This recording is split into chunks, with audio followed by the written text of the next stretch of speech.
I sat at the head of the walnut conference table, staring at the faces of people I once called my family. The room held a dead, suffocating silence, the kind that settles in right before everything explodes. The air conditioning droned somewhere in the background, but all I could register was the steady thud of my own heartbeat. My wife's funeral had barely grown cold, and already the scavengers were swooping down on me. My daughter-in-law Serena leaned across the table, both palms pressed flat against the polished surface. She bore no resemblance to a grieving relative. She looked like a hunter who had just run her prey into a wall. She brought a thick stack of legal documents crashing down onto the table, the slap of paper cutting through the silence like a blade. Her smile was ice-cold, pure contempt, dressed up as confidence. "Now that the old woman is gone," she said, her voice laced with poison, "you will sign the company over to my son and go take care of yourself. You are finished here, Gerald. This belongs to us now." I turned to look at my son Colin, seated right there beside her. His eyes were fixed on his expensive shoes. He hadn't the spine to lift his gaze and meet his father's. They were convinced they had me pinned. They genuinely believed that a grieving man of 70 made for easy prey. But they had forgotten the one thing that mattered most who had built the empire they were so eager to plunder. I did not raise my voice. I did not push back. I simply smiled, laced my fingers together, and let the silence stretch. Exactly 3 seconds later, the heavy boardroom doors swung open. My lawyer, Warren Aldrich, strode into the room without a word of greeting. He walked directly to the table and laid a certified DNA test down in front of Serena. To understand how we arrived at that moment in that charged boardroom, you have to travel back exactly 3 days. The sweet scent of funeral lilies still hung thick in the air throughout my home. My Evelyn was gone. 45 years of a beautiful marriage cut down by pancreatic cancer over the course of a few brutal months. The house had gone painfully quiet, empty in a way that pressed down on my chest like a physical weight. I stood alone at the kitchen sink, letting warm water run over my hands as I rinsed a simple drinking glass. Welcome back to Dad Revenge. Glad you're here with me today. If stories like this one speak to you, stay close and follow along so you never miss what comes next. While you're settling in, I'd love to know, what are you up to right now as you listen? Driving somewhere, cooking dinner, maybe just resting after a long day? Drop it in the comments. Please keep in mind that some elements of this story have been shaped for the purpose of storytelling, and any resemblance to real people or events is purely coincidental. What matters most is the truth at the heart of it. It was a mindless task, something to keep my hands occupied, to stop my mind from drifting back to the empty chair in the living room. The granite counter was cold beneath my fingers. Evelyn had chosen that granite. She had loved this kitchen, and now someone who never showed her a moment of genuine respect was standing on her floor, reaching for the rewards of a lifetime's worth of her labor. That was when I heard the sharp, rapid click of expensive heels striking the hardwood. I shut off the faucet and dried my hands. Serena strutted into the kitchen. There was not a single tear in her eyes. There was not a shadow of sorrow anywhere on her perfectly made-up face. She was dressed in a crisp black designer suit, looking far more like someone headed to a hostile corporate takeover than a woman mourning the death of her mother-in-law. Without a word of comfort, without even the courtesy of asking how I was holding together after the worst week of my life, she dropped a thick navy blue folder onto the counter. The sound was loud and deliberate. I looked down at it. Printed across the top page in bold black letters were the words, "Emergency Handover and Succession Agreement." My eyes moved from the document back up to Serena. "What is this, Serena?" I asked, keeping my voice perfectly level and calm. She let out an exaggerated theatrical sigh, as though she were dealing with a stubborn child who simply refused to see reason. "It is for your own good, Gerald," she said smoothly, leaning against the counter. "You are 70 years old. You just lost Evelyn. You are grieving, and you are in no condition to be running Hartley Logistics right now. You need to sign this agreement today so we can transfer executive authority over to Bryce." Bryce was my 18-year-old grandson, a boy who had barely scraped through high school and spent considerably more time photographing his sports cars for social media than he ever had studying a financial balance sheet. I stared down at the legal document and felt a cold, hard knot take shape deep in my gut. Hartley Logistics was not merely a company to me. It was the blood, the sweat, and the sacrifice of my entire adult life. Evelyn and I had built that $15 million empire from a single battered freight van back in 1983. We had no wealthy investors behind us. We had exactly $200 in our bank account and a dream we refused to let go of. We burned through our 20s eating cold sandwiches in freezing parking lots, sleeping in the cramped cab of that van, and fighting for every single client we ever landed. Evelyn managed the books on a fold-out table while I pushed through blizzards to make deliveries on time. And now, only 3 days after I had laid to rest, the woman who built all of this beside me, my daughter-in-law, was standing in her kitchen, demanding I hand the keys to a teenager so she could work the puppet strings from the shadows. I did not raise my voice. I did not let her see my anger. In business, the first one to lose their composure is the first one to lose the deal.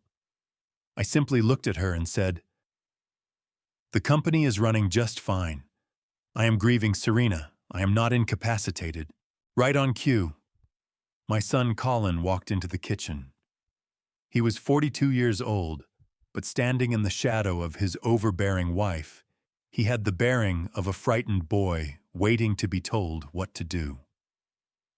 He stepped forward and rested a hand gently on my shoulder, wearing a carefully rehearsed mask of deep fatherly concern.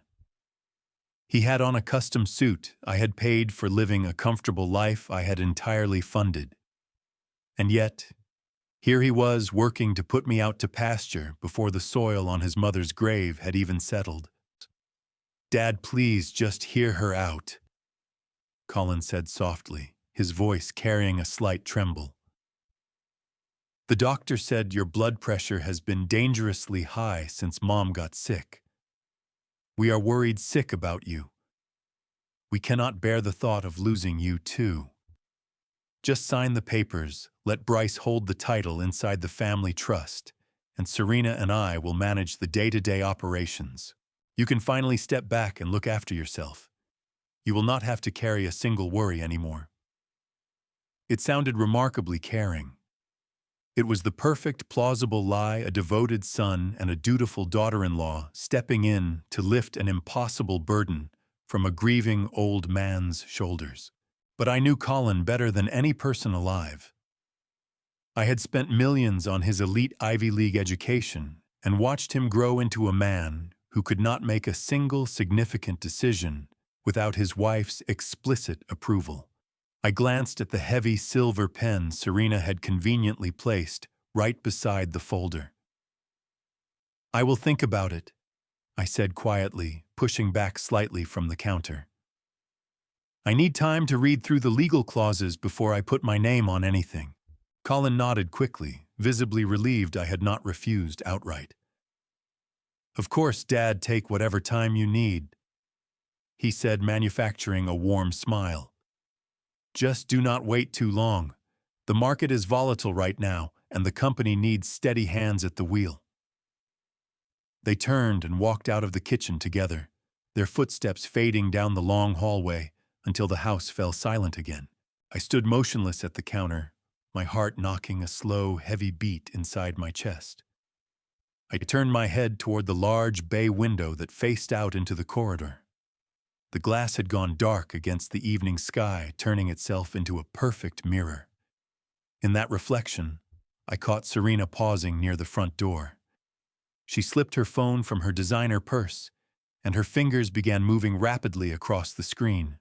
She had no idea whatsoever that her reflection was visible to me from where I stood. I watched carefully as she typed. I did not need to guess at her message because as she hit send, she let the words spill out in a low, triumphant murmur, a vicious smirk, pulling at the corner of her mouth. The old man took the bait, she whispered to herself, tucking the phone away. Prep the chairs. I stood alone in that quiet, empty kitchen, warm water still dripping slowly from the faucet. They genuinely believed I was a broken, clueless old widower who would simply roll over and surrender everything. They thought they had outmaneuvered me inside my own home, but they were about to receive a very costly education.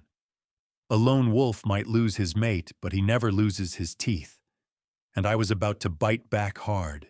The following morning, I was awake long before the sun had any intention of rising. Sleep had barely come. The silence of the house without Evelyn was suffocating, and the weight of knowing my own family was conspiring against me made the air feel thinner still. I needed the familiar hum of my empire to clear my head. I needed to walk the halls of Hartley Logistics and remind myself of exactly who I was before my greedy children had reduced me in their minds to a helpless old widower. By 600 in the morning, I was rolling into the executive parking lot. The crisp morning air cut sharp against my face as I crossed toward the towering glass building. This place was my sanctuary. Every ounce of my energy lived inside these walls. I crossed through the quiet lobby, exchanged a nod with the night security guard, and rode the private elevator straight to the executive floor. I passed my own office without stopping and walked directly to the executive archives at the far end of the corridor. Those archives held backup records of every major financial transaction and trust document tied to Hartley Logistics. If Serena and Colin were engineering a hostile takeover, the foundational operating agreements would be their first target. I reached the heavy security door and pulled my master keycard from my pocket. I pressed the card against the electronic reader, expecting the familiar green light and the satisfying click of the lock releasing. Instead, the keypad issued a harsh, flat tone. The small indicator blinked a hard, angry red. Access denied. I stared at the panel. My card was the master key. It was programmed never to expire and to open every room in the building without exception. I swiped it a second time. The reader beeped again. Red. Access denied. I pressed the card against the sensor a third time, firm and deliberate. Red light. Access completely denied. Are you having some trouble with the door, Gerald? The voice rose out of the shadows near the break room, startlingly loud in the stillness of the hallway.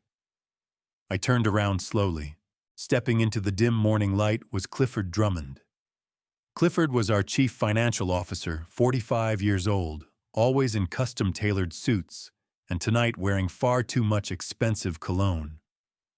The thick scent of musk and cedar came off him in waves that turned my stomach. He approached me with a practiced plastic smile fixed firmly in place. He looked altogether too alert and too comfortable for 600 in the morning. Clifford, I said, holding my voice perfectly calm. My master keycard appears to be malfunctioning. It is refusing my clearance for the executive archives. Clifford stopped a few feet away from me, tucking his manicured hands into his pockets. Oh, right, he said, his smile stretching just a fraction wider. I should have flagged this for you. We are running a major system update on the security servers this weekend. Colin authorized a full overhaul of the digital access protocols to keep our corporate data locked down. The system is temporarily restricting entry to all sensitive areas while the technicians handle the file migration. Colin authorized it. I repeated the words slowly, letting them settle into the empty corridor. Clifford gave a smooth nod, entirely unfazed. Yes. Colin decided it was the right moment to push the security migration through. He mentioned you would be taking an extended leave to grieve Evelyn, so he moved forward and approved the technology overhaul on his own initiative. Do not trouble yourself over any of it, Gerald. Everything is completely in hand. Go home and rest. I looked into Clifford Drummond's eyes. They were cold, calculating, and swimming with quiet contempt. He knew precisely what was happening, and he knew that I knew it too. They were locking me out of my own company, erecting a digital fortress to conceal whatever financial crimes were already being committed inside these walls. My son's name was the face they had placed on the entire operation. The old Gerald would have seized Clifford by his silk tie and hurled him through the glass doors. I would have ordered the security team to break that archive lock on the spot. But the man standing in that corridor now was a seasoned veteran of corporate warfare. If I made a scene, I would tip my hand. I would give them the argument that grief had made me act irrationally. I would hand Serena exactly the ammunition she needed to declare me mentally unfit to lead. I am not going to quarrel with you, Clifford, I said smoothly, managing a courteous nod. A security update is probably long overdue. Pass along to Colin that I appreciate his sudden enthusiasm for data protection. I turned my back on the chief financial officer and walked without haste toward my private office. I could feel his arrogant gaze drilling into me from behind, but I did not look back. I stepped inside and turned the lock on the heavy oak door. I settled into my leather chair. They believed cutting off my keycard would leave me blind. They thought controlling the modern servers meant controlling the flow of information, but they had fundamentally misread the way an old wolf defends his territory. I reached down and opened the bottom drawer of my desk. I pressed my thumb against a biometric scanner concealed beneath the wooden panel. A soft click broke the quiet of the room. A hidden compartment slid open. Nestled inside was a thick, dust-covered external hard drive. I had no need for their network access. 10 years ago, anticipating exactly this kind of corporate betrayal, I had a back door coded directly into the mainframe. That drive held an offline mirror of every digital skeleton buried inside Hartley Logistics. I connected it to my secure laptop. The screen blinked to life, prompting me through a sequence of encrypted passwords only I possessed. My fingers hovered above the keys. I was seconds away from cutting through their flimsy firewall and pulling whatever rot Serena and Clifford had been hiding in my financial records out into the open. I drew a slow breath, ready to throw the first punch in this silent war. Before my finger could find the enter key, my private cell phone erupted and shattered the stillness.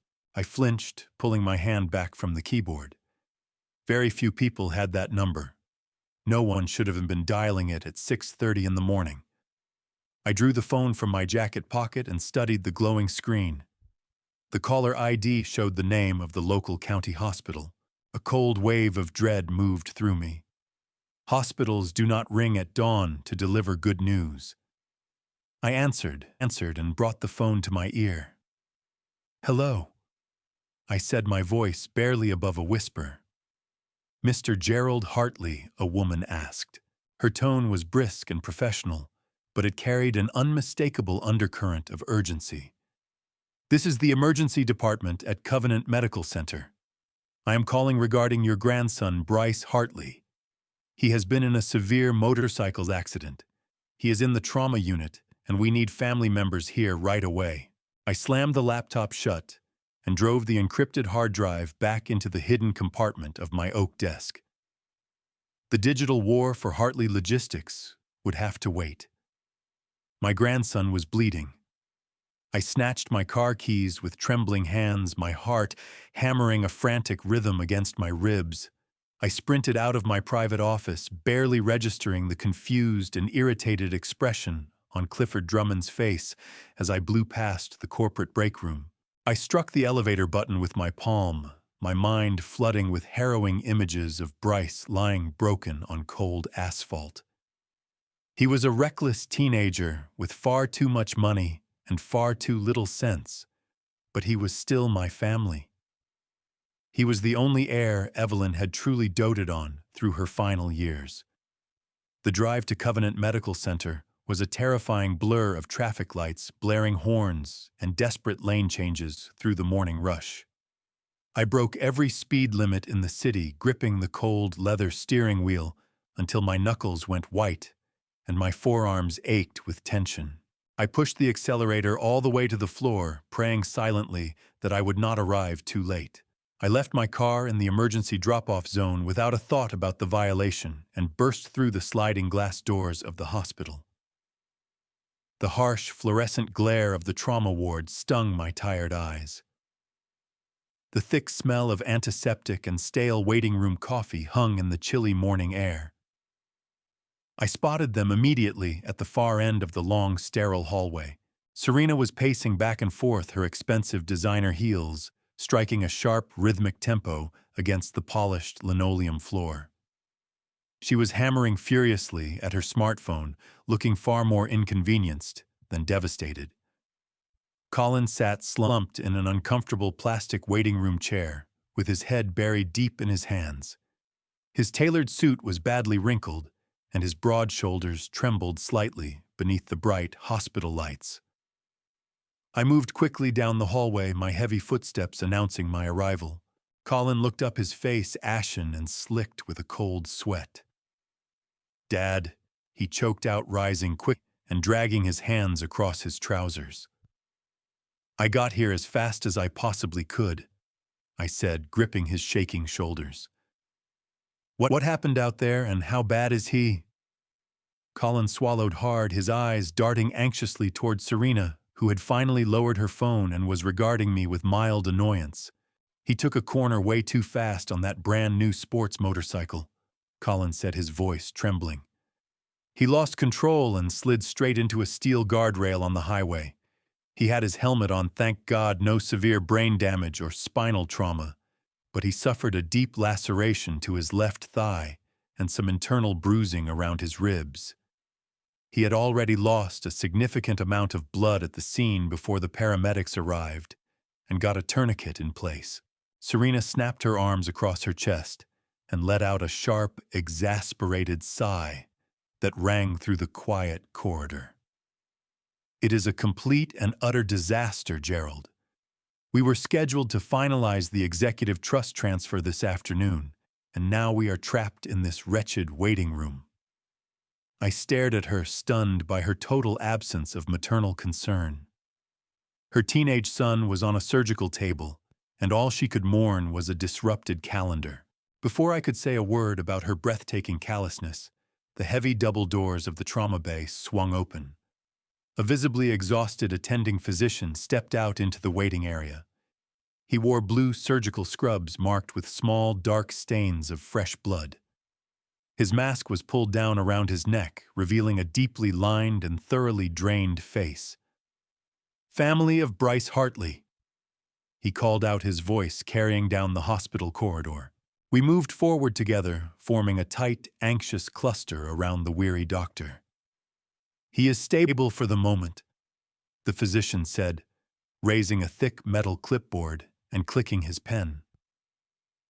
"We have successfully controlled the primary hemorrhaging in his upper leg, and his vital signs are holding steady on the monitors.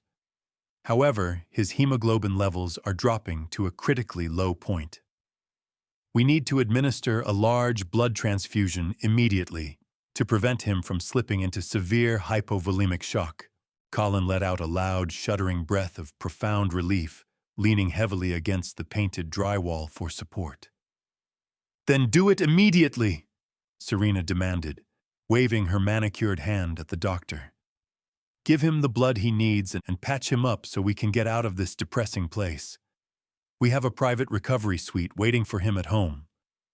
The doctor frowned deeply, visibly unimpressed by Serena and her imperious attitude. "Nah, it is not that simple, ma'am," he said, his professional tone growing firm. "Your son has a very rare and specific blood type. He is AB positive. Under ordinary circumstances, this would not be a major logistical problem. but our hospital blood bank suffered an unprecedented shortage this week due to a multi-car pileup on the interstate. We do not have sufficient AB positive or universal donor blood in our current inventory to safely complete the required transfusion. He looked directly at Colin, then shifted his steady gaze to Serena. We need direct family donors right now. The boy needs blood flowing into his veins within the next hour to survive. We can bring you both to the lab and cross-match you immediately to save his life. The world around me seemed to stop entirely. The low mechanical hum of the hospital ventilation faded away. The distant beeping of cardiac monitors went silent in my ringing ears. The doctor's words echoed through my mind, repeating over and over like a skipping record. AB positive. The boy is AB positive. My mind sharpened over decades of analyzing complex corporate data and catching factual inconsistencies, locked immediately onto a biological impossibility that could not be explained away. I am an O blood type. My beloved late wife Evelyn was an O blood type. By the immovable laws of human genetics, 2 O blood type parents can only ever produce O blood type children. My biological son Colin was without any shadow of doubt an O blood type. I knew this for a fact. I could clearly remember the medical paperwork from his childhood appendectomy.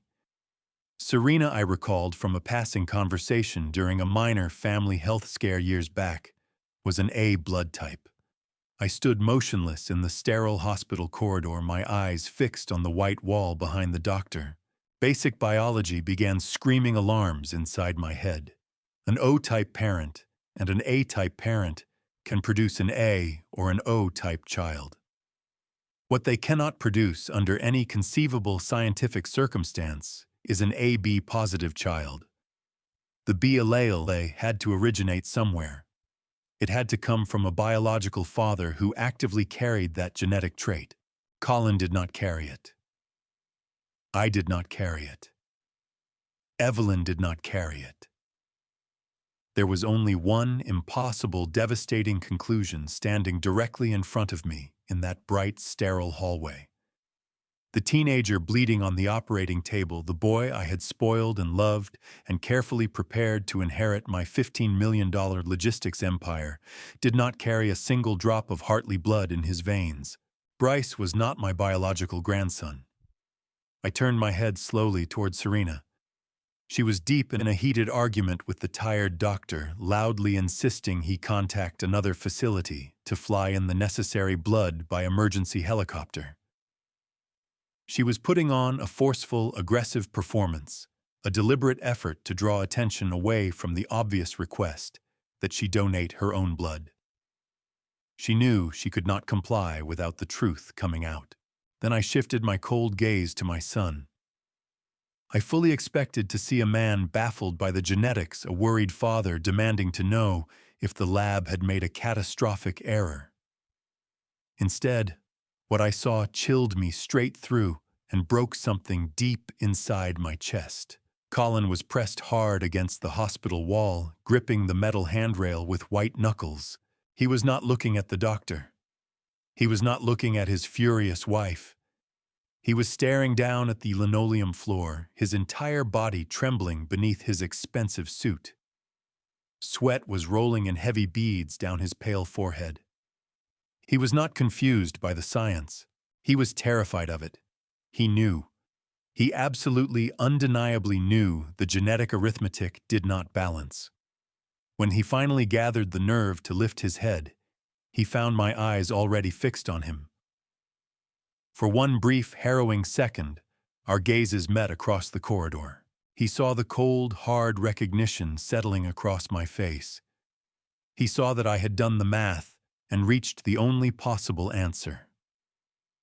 Colin immediately looked away, unable to hold his father's eyes, the father he was actively conspiring to destroy. The heavy silence in the corridor was eventually broken when Serena produced her platinum credit card.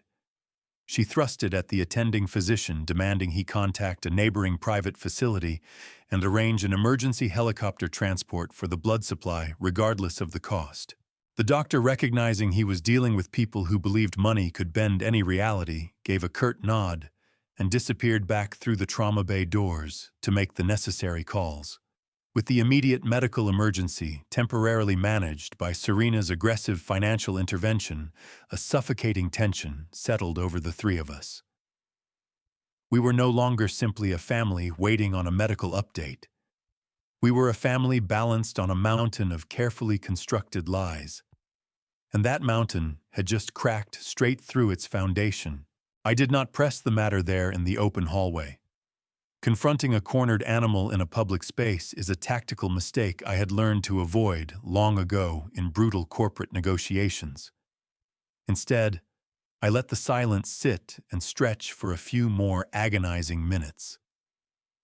I looked at Colin, who was still refusing to meet my eyes, and calmly suggested we fetch coffee from the hospital cafeteria downstairs while we waited for the helicopter transport.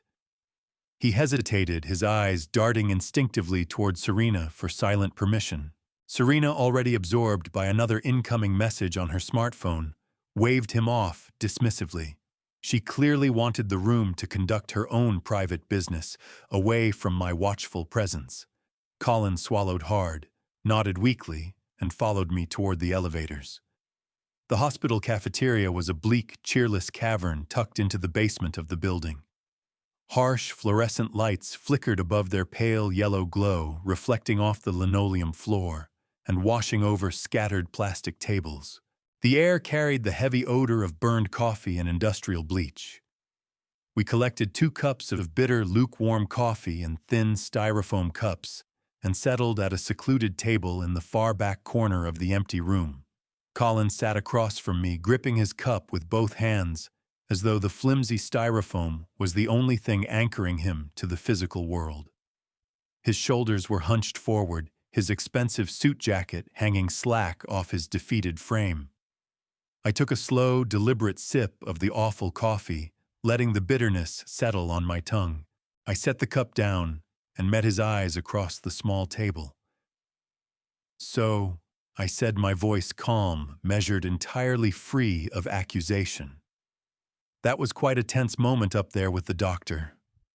I suppose it is fortunate Serena was willing to cover the cost of the transport. But I have to admit, Colin, the medical details left me a little puzzled. The doctor was quite clear that Bryce is AB positive. I leaned forward slightly, resting my forearms on the sticky plastic table.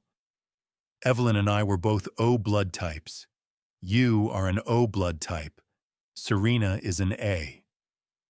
How does a boy with those parents end up AB positive?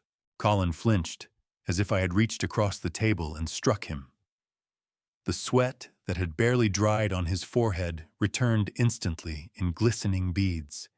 He squeezed the styrofoam cup so hard the hot coffee nearly crested the rim. He did not look puzzled. He did not offer any natural confusion about a possible lab error. Instead, he exploded with immediate, desperate hostility. He slammed the cup down, his voice cracking with a shrill, panicked anger. "You are grieving and not thinking straight, Dad."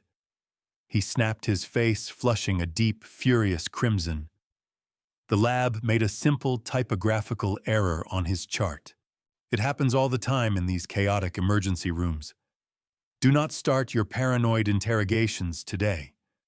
My son is lying in a hospital bed, and you are trying to turn a simple clerical mistake into some kind of ridiculous conspiracy. I sat perfectly still, absorbing the full force of his outburst.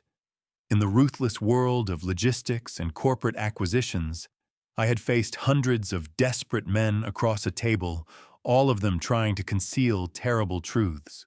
I knew precisely what genuine confusion looked like. I knew exactly what righteous indignation looked like. And I knew without any doubt what a cornered, guilty coward looked like when the walls of his own deception began pressing in on him. Colin was not a stupid man, but he was a devastatingly poor liar. He was concealing something enormous, and his explosive, uncharacteristic aggression only served to confirm my absolute worst fear. A man who truly believed it was a simple lab typo would have brushed my question aside with a tired sigh. He would have gently reminded me that clerical errors are common. But he came at me. He weaponized my fresh grief over Evelyn to deflect a perfectly logical biological question. As I studied the sweating, defensive figure sitting across from me, a profound and heavy sadness moved through my soul. This was my son. This was the boy I had worked 80-hour weeks to provide for.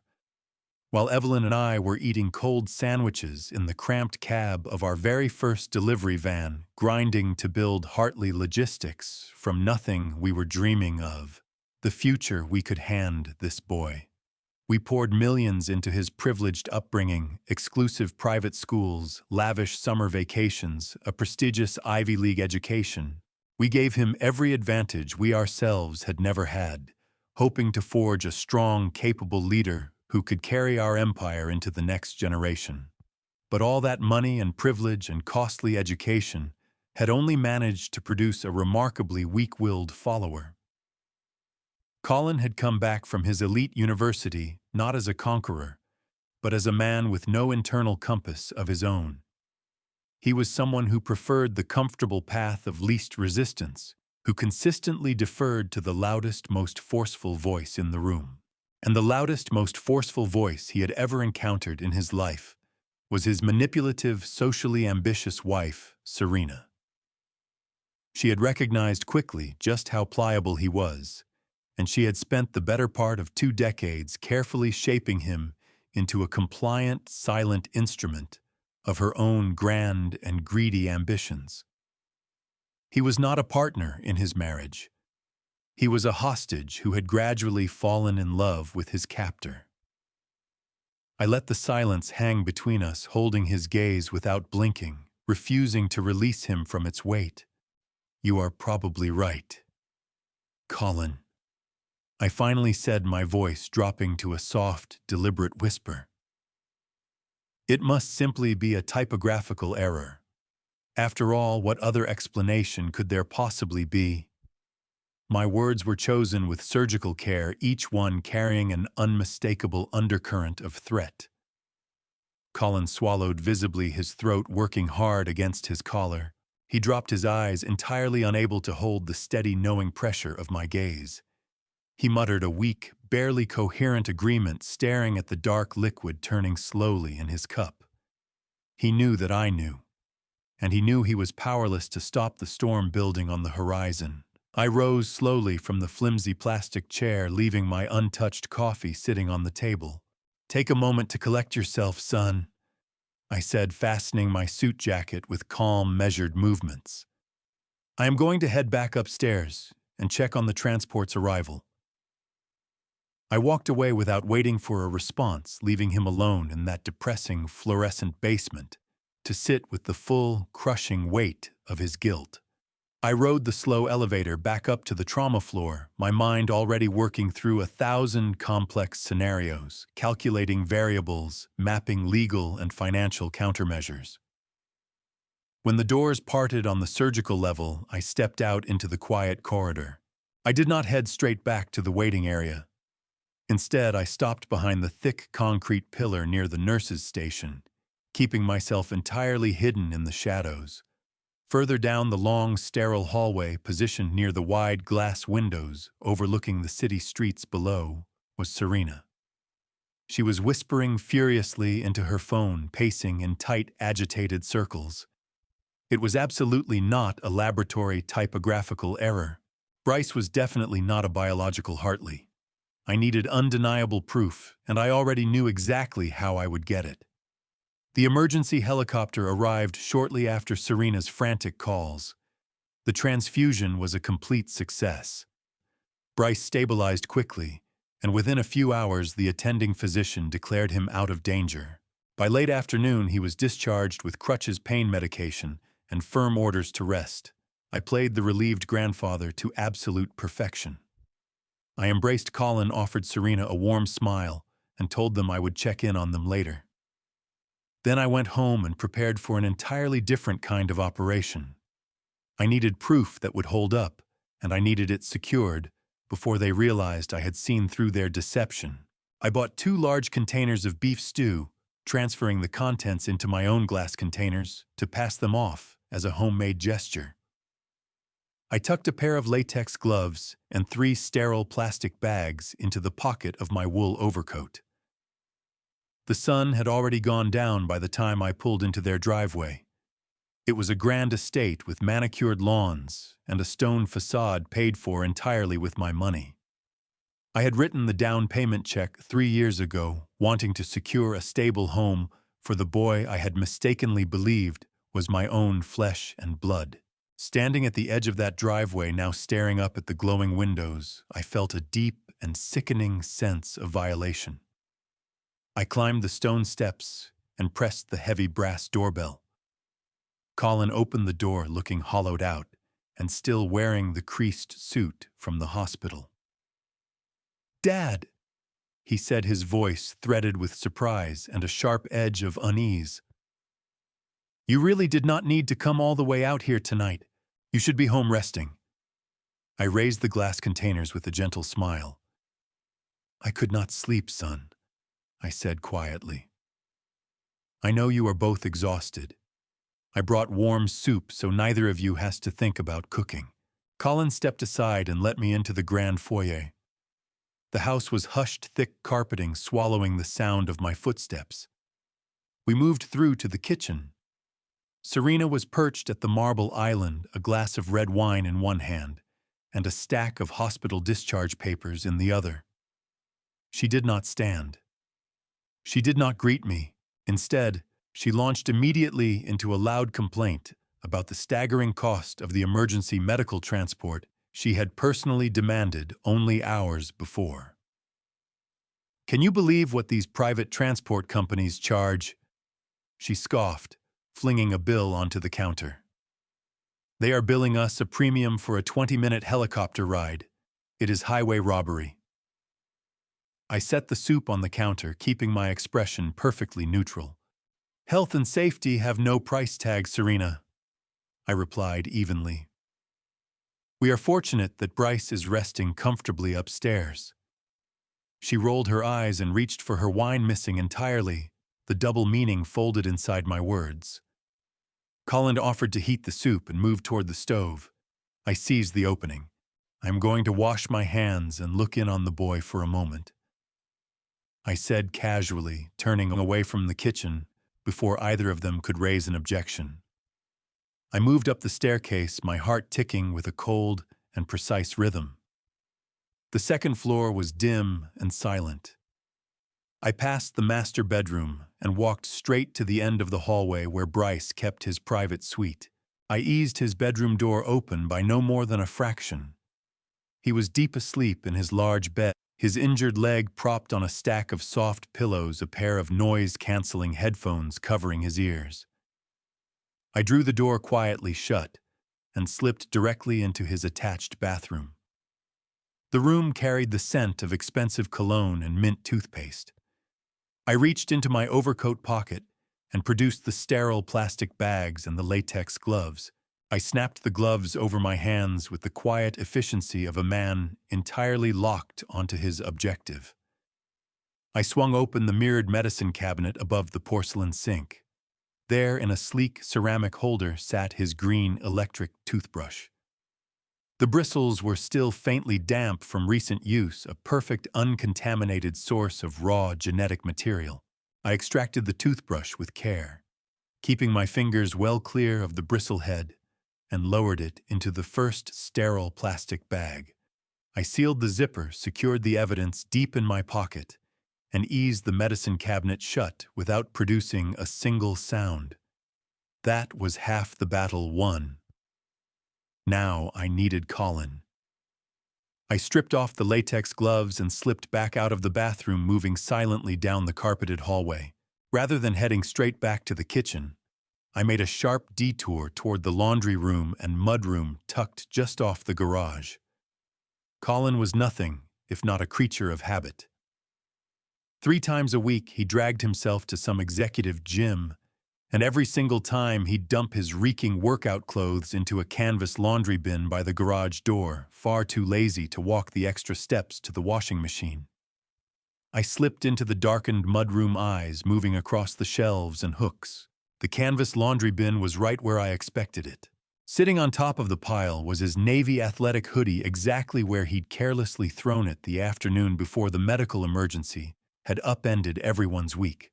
I pulled on a fresh pair of surgical gloves and lifted the dark fabric toward the thin security light bleeding in through the garage window. I combed every inch of the collar and inner lining with sharp concentration. 30 seconds was all it took. Woven into the damp fabric near the neckline were two distinct dark brown hairs. I drew a pair of small metal tweezers from my pocket, pinched the very tips of those hairs, and eased them free from the lining. Held up to the light, I could confirm the tiny whitish root follicles were perfectly intact at the base. More than enough biological material for a definitive match. I dropped both hairs into the second sterile plastic bag, sealed it, and nestled it beside the toothbrush already waiting in my coat pocket. Gloves off, overcoat smoothed. I strolled back into the sprawling kitchen as though nothing in the world had changed. Colin was ladling warm soup into porcelain bowls. I smiled, played the weary, deeply relieved grandfather for another 10 minutes, then gracefully took my leave, claiming the long, emotional day had finally claimed my aging body. They watched me walk out the front door without the slightest idea that I was carrying the complete obliteration of their carefully constructed world in my coat pocket. I got into my car, locked the doors, and pulled out of their pristine suburban neighborhood, but I didn't point the car toward home. I swung onto the dark interstate and pressed the accelerator down hard. I drove straight through the night to a private genetics laboratory 2 towns over. I'd called ahead during the drive using a premium emergency line to arrange a strictly confidential after-hours appointment. I arrived at the sleek, unmarked medical building just past 2 in the morning. A stern laboratory technician in a white coat met me at the heavy glass security doors and let me through. I handed over the 2 sealed plastic bags and a thick envelope holding exactly $5,000 in crisp, untraceable cash. I told him I needed an expedited priority analysis today. The young technician counted every bill with care, labeled both bags with random numerical barcodes to guarantee anonymity, and assured me of definitive, legally binding results within 48 hours. By the time I walked back out of that clinic, the eastern sky was already bleeding faint streaks of purple dawn. The morning chill cut at my face, but deep in my chest burned a strange and steady heat. The biological evidence was secured. The scientific hammer was in motion. I unlocked my car and settled into the cold leather seat, releasing a slow, heavy breath. I reached into my pocket for my keys, and my fingers found my phone instead. The screen blazed to life, vibrating hard against my palm. An automated security alert. Triggered by the hidden digital backdoor I had coded into the Hartley logistics server 10 years ago. I read the glowing text and felt the blood turn to ice in my veins. Someone inside the company was trying to push through a massive unauthorized wire transfer, $4.5 million, and was desperately attempting to use my personal digital signature to do it. I threw the car into gear and tore out of the parking lot. The sun was climbing now, streaking the morning sky in vivid orange and gold, but my world had never felt darker or colder. My mind ran faster than the engine beneath me. Whoever, while sitting at a terminal inside Hartley Logistics forcing that wire transfer through, was growing desperate. They were trying to circumvent the primary authentication protocols using a forged version of my digital footprint. I didn't head for the corporate offices. Confronting Clifford, or whoever was at that desk, would only hand them the chance to wipe the servers and bury the digital evidence before I could lock it down. I drove straight home instead, to the large, empty house that felt more like a mausoleum than any kind of refuge. I bypassed the kitchen and moved down the long hallway to my private home office. I locked the door behind me, pulled the thick wooden blinds shut, and let the shadows swallow the room. Then I switched on the desk lamp and sat down at my secure home terminal. 10 years ago, as Hartley Logistics was expanding rapidly, and we were fighting off aggressive corporate espionage from rival firms, I had brought in a brilliant independent programmer to engineer a failsafe into our network architecture. A digital ghost, a completely invisible backdoor buried directly into the foundational framework of the company's servers. I never told Evelyn about it. I certainly never breathed a word to Colin or the board of directors. It was my ultimate insurance policy built precisely for a catastrophic moment like this one. I booted the terminal and typed a complex sequence of commands that hadn't been touched in a decade. The screen went black. Then it erupted in cascading lines of green code. I was in. I moved through the invisible channels of the network, slipping past the heavily publicized corporate firewalls without triggering a single alarm. I located the active terminal behind the security alert. It was registered to the executive financial suite. Clifford Drummond was already at work. Awake early, hammering away at a heavily encrypted wire transfer using a spoofed credential package built to impersonate my authorization. I watched his keystrokes in real time like a ghost watching a burglar fumble with a lock. Clifford was a smooth, calculating accountant, but his grasp of deep network architecture was arrogant and fatally flawed. He had constructed internal lockouts to blind the general accounting staff and block my standard administrative access. But those walls were built on the surface. He had no idea I was moving beneath the floor of his digital fortress. With a handful of precise keystrokes, I isolated his transfer request and quietly quarantined the transaction, suspending the $4.5 million in a hidden digital purgatory, where he could neither complete the transfer nor erase the footprint of his attempt. He was perfectly trapped. My heart hammered with equal parts fury and cold focus as I prepared to go deeper. I needed to know how long this disease had been eating through my company, and I needed every piece of undeniable evidence secured before anyone realized the net had closed. With the immediate financial bleeding stopped, I turned to the source of the rot. I needed to see exactly how far the infection had spread. I traced the destination of the blocked wire transfer following the routing numbers through a dizzying maze of offshore protocols and disguised corporate shells. What I found was a sophisticated, meticulously engineered labyrinth of financial fraud. Clifford hadn't merely been skimming off the top. He had constructed a massive systemic pipeline designed to drain the lifeblood of my company dry. 4 distinct shell companies, all recently registered in the state of Delaware under fabricated limited liability corporations. They carried generic, forgettable names that dissolved effortlessly into a standard corporate expense report: Global Freight Solutions, Apex Logistics Consulting, Horizon Management Partners, and Zenith Supply Chain Associates. I pulled up the accounting ledgers tied to these phantom entities. The digital paper trail laid out a relentless barrage of fabricated invoices, phantom consulting services, non-existent software upgrades, dummy logistical routes that Hartley Logistics had supposedly subcontracted. The sheer volume of false invoices was staggering, yet each one had been carefully sized to slide just beneath the threshold that would trigger an automatic secondary board review. Clifford had orchestrated each payment to resemble a standard operational expense, disguising the theft behind an impenetrable wall of tedious corporate paperwork.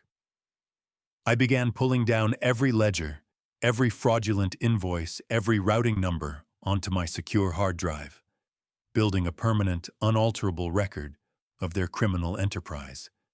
The depth of the deception was sickening. It revealed a level of calculated greed that shattered every last illusion I had ever held about the people running operations inside my own corporate headquarters.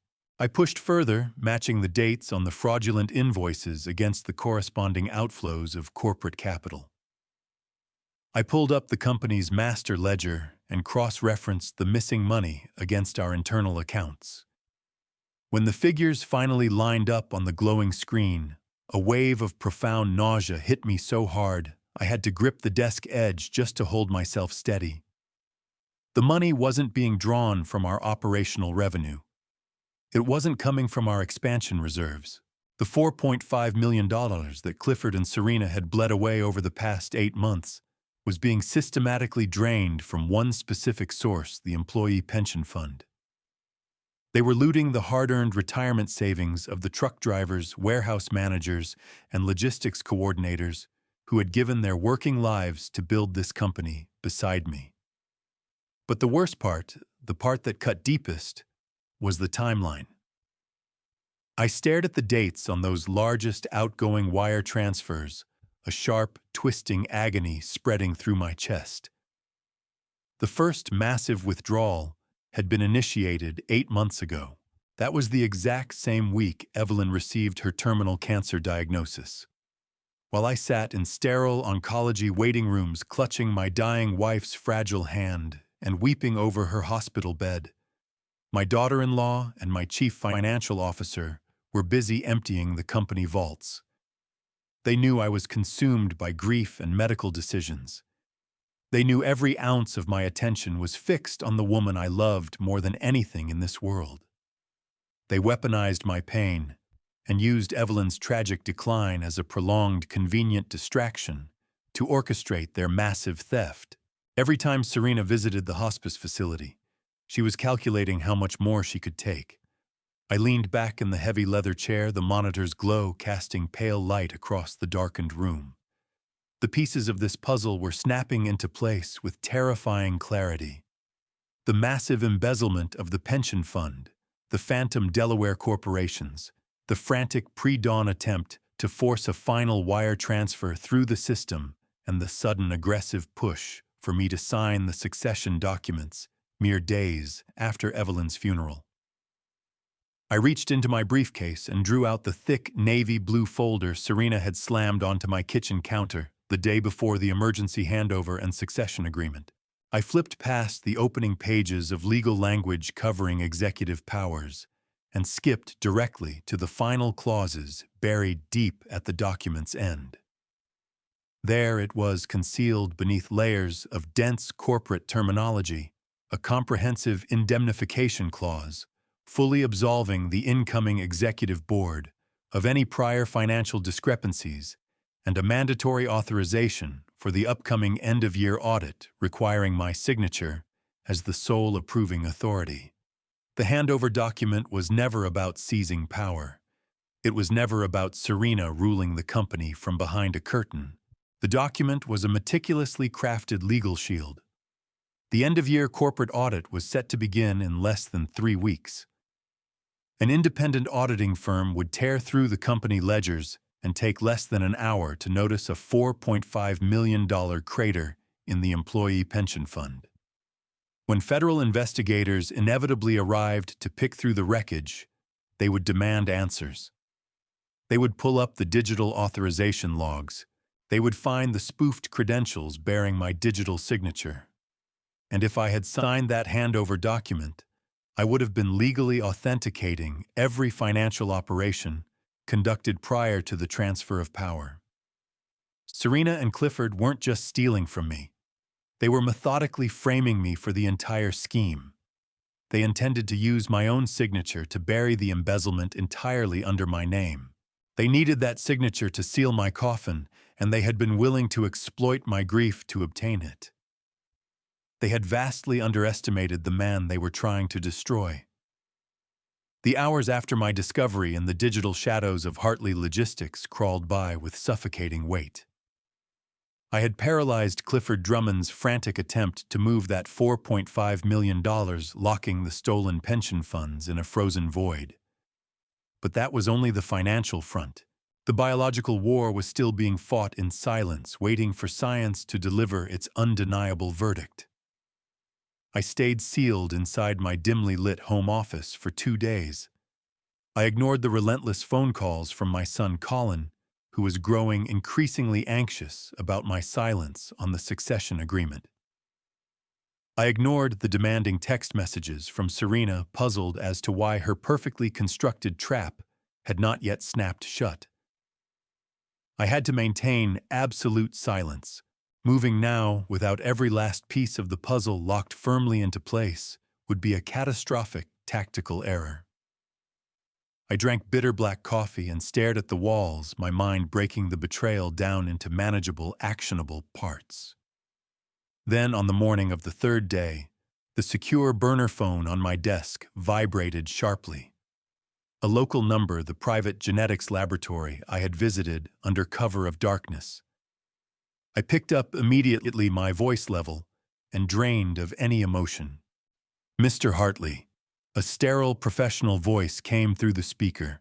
"We have completed the expedited analysis on the biological samples you provided. The full results have been compiled, verified, and sealed. They are ready for immediate physical pickup at our front desk." I did not ask for the results over the phone. I needed to hold the physical document in my hands. I thanked the technician, ended the call, and reached for my heavy wool overcoat. The final nail in the coffin of my family was waiting for me. The drive to the private clinic felt entirely different in the stark clarity of the morning sun. When I had traveled this same route 3 nights ago, I was a man driven by desperate, frantic suspicion, moving through ordinary suburban streets, watching ordinary people live their ordinary lives. Now I was a man marching toward an inevitable reckoning. I pulled into the sleek, unmarked lot of the medical building and stepped out into the crisp autumn air. The clinical white walls of the lobby offered nothing in the way of comfort. I approached the reception desk and provided the anonymous numerical barcodes the technician had assigned to my samples. The receptionist, a young woman who looked far too bright-eyed for a place that routinely delivered life-altering news, checked her terminal and retrieved a thick, tamper-proof envelope from a locked filing cabinet. She slid it across the counter, entirely unaware of the devastation sealed within its walls. I took the envelope, feeling its weight in my hands. I did not open it in the lobby. I needed complete privacy. I walked back out through the sliding glass doors, their automated hum sounding unnaturally loud in the stillness. I climbed into the driver's seat, pulled the heavy door shut, and locked it.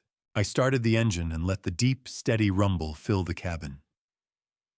The heater pushed warm air across my cold hands, but it did nothing at all, to melt the ice that had taken up permanent residence in my chest.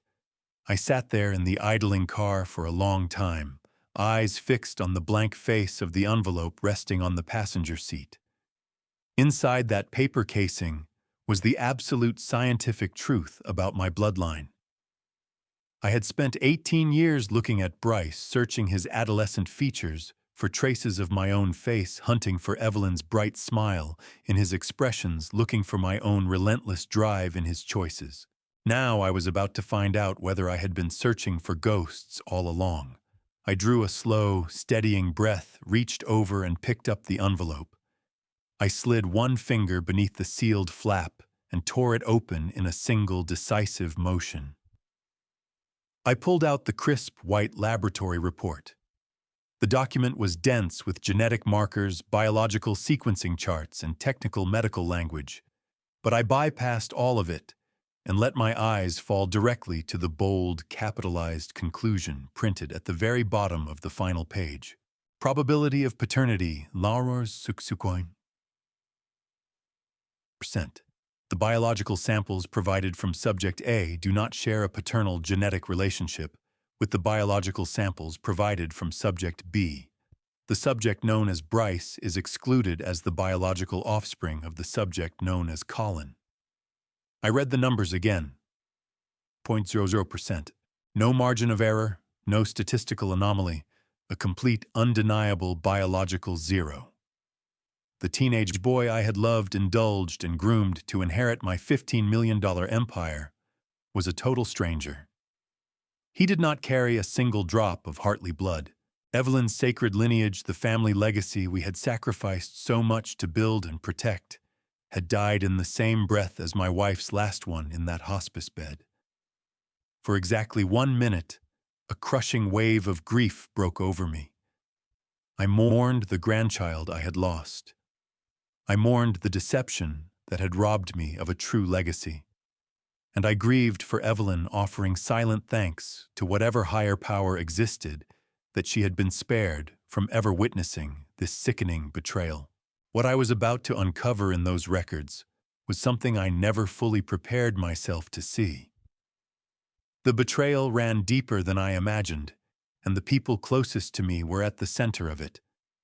Before we get there, tell me, if you discovered someone you loved had been quietly working against you, would you confront them immediately, or would you wait and build your case in silence? But the grief didn't last. It was almost instantly incinerated, burned away by a cold, calculating, and utterly terrifying rage. The sorrow was swallowed whole by the sharp, focused clarity of a man who had just understood he was encircled by vicious predators. I folded the laboratory report cleanly in half and tucked it securely into the inner pocket of my suit jacket. My mind, hardened by decades of ruthless corporate warfare, began rapidly processing the new variables of the battlefield. If Colin was not the boy's biological father, then who was Serena? Was a highly calculating, fiercely ambitious woman. She would never risk her lavish, heavily subsidized lifestyle on some meaningless affair with a nobody. If she was going to commit an infidelity capable of destroying her lucrative marriage to the heir of a logistics empire, she would do it with someone useful. Someone who could actively advance her ultimate ambition of absolute financial control. She would choose a partner who understood precisely how to move massive sums of money without tripping internal corporate alarms, someone with deep, unrestricted access to the financial architecture of Hartley Logistics. The realization struck me like a freight train at full speed. The missing $4.5 million drained from the employee pension fund, the phantom shell companies registered in Delaware, the frantic pre-dawn attempt to push a massive wire transfer through using my spoofed digital signature. Serena had not been running this massive corporate embezzlement alone. She had a highly skilled, deeply embedded partner on the inside. I pulled out of the medical clinic parking lot, my destination already fixed. I wasn't going back to the office. I wasn't going home. I was going to war, and I needed a soldier to help me gather my ammunition. I drove to a nondescript office building on the edge of the industrial district at the far rim of the city. I walked through the doors and into the spare utilitarian office of Garrett Velez. Garrett was a former federal agent, a man who had spent 20 years hunting white-collar criminals and dismantling organized syndicates before stepping into highly lucrative, strictly confidential private investigation. He was ruthless, strikingly efficient, and entirely free of moral hesitation when properly compensated. I dropped into the uncomfortable chair across from his metal desk. No pleasantries. I reached into my coat, pulled out my checkbook, and signed a blank check. I slid it across the desk, the amount line left completely empty. Garrett looked at the blank check, his dark eyes narrowing with quiet professional interest. I need you to unearth every shadow Serena ever cast, before and after she managed to marry my son. I told him, my voice hard and unyielding as cracked ice. Leave no stone unturned. I want to know where she spends her afternoons, what she's buying, and who she's meeting when she thinks no one is watching. I want her entire life stripped down and laid out in front of me. Garrett slowly picked up the blank check, a measured, knowing smile moving across his weathered face. Where would you like me to begin, Mr. Hartley? He asked quietly. I leaned forward, the cold fire burning steadily in my chest. Start with Clifford Drummond. I spent the next 3 days moving through my life like a ghost. I went to the office, sat through meetings, reviewed quarterly projections, as though the ground beneath me had not completely given way. I exchanged polite nods with Clifford Drummond in the corridor, offering the same calm, professional smile I'd worn for years. I returned Colin's increasingly anxious calls about the succession documents, assuring him in a tired, subdued voice that I simply needed a bit more time to put my affairs in order. Every word I spoke was a carefully measured performance. I was a man standing in the middle of a burning room, straightening his tie while quietly bolting every door from the inside. They believed they were witnessing a powerful man slowly dissolving into grief and irrelevance after losing his wife. They had no idea they were actually watching a predator quietly laying out his killing floor. On the evening of the third day, the burner phone buzzed. A single text from Garrett Velez, an address for a 24-hour diner on the industrial outskirts of the city, and a specific time. I arrived 15 minutes early, easing my car into the dim, pothole-scarred parking lot. The diner was a relic from another decade, thick with the smell of stale fryer grease and cheap black coffee. Garrett was already positioned in a sticky vinyl booth deep in the back corner, shielded entirely from the large front windows. He was nursing a mug of black coffee, his face an unreadable mask of professional calm. As I slid into the seat across from him, he offered no greeting. He simply reached into his worn leather briefcase and drew out a thick, heavy navy blue folder. He pushed it slowly across the scarred laminate table until it came to rest against my folded hands. "You were absolutely right to start with Clifford Drummond, Mr. Hartley," Garrett said, his voice a low, gravelly murmur that barely carried above the ambient hum of the diner's old refrigeration units. They were not especially careful. Arrogance rarely is. I stared at the thick dossier. My fingers rested lightly on the cover, feeling the dense weight of the secrets sealed inside. I opened it. The very first page was a high-resolution photograph date-stamped just 3 weeks ago. It showed Serena and Clifford seated close together at a secluded table in an upscale, out-of-town restaurant. Clifford was leaning in his hand, resting intimately over hers, their faces drawn close in private animated conversation. This was not a business meeting. The body language was unmistakable, two people sharing a deep, familiar, and carefully guarded history. They did not meet at Hartley Logistics during a corporate restructuring event 5 years ago, as they always claimed. Garrett said, tapping a thick stack of printed documents near the back of the folder. "I pulled their university records. They met 20 years ago at an out-of-state business college. They were college sweethearts. They shared a rented apartment together for 2 full years before graduation. When they recognized that neither of them had the family wealth to bankroll their ambitions, they apparently made a strategic decision to pursue more lucrative opportunities elsewhere." I turned through the pages, my eyes moving across hotel receipts, credit card statements, and private flight manifests, all painting a clear, irrefutable portrait of a continuous, highly coordinated 19-year affair. They had sustained their romantic and financial partnership throughout the entire time Serena had been engineering her way into Colin's life, and long after she had secured her foothold inside the Hartley family. "And the boy?" I asked, my voice barely above a whisper, though I already knew the answer. Garrett nodded slowly, his expression grim. "I secured a discrete biological sample from Clifford Drummond yesterday morning and expedited the genetic analysis against the data you previously obtained. Clifford Drummond is undeniably the biological father of Bryce. Serena was carrying his child before she ever walked down the aisle with your son. They essentially planted a cuckoo bird directly in your nest, Mr. Hartley, guaranteeing themselves a permanent biological anchor tied to your family's vast fortune." The revelation landed with sickening clarity. It was an extraordinarily long con, a 19-year strategic infiltration engineered to slowly drain the lifeblood from my empire.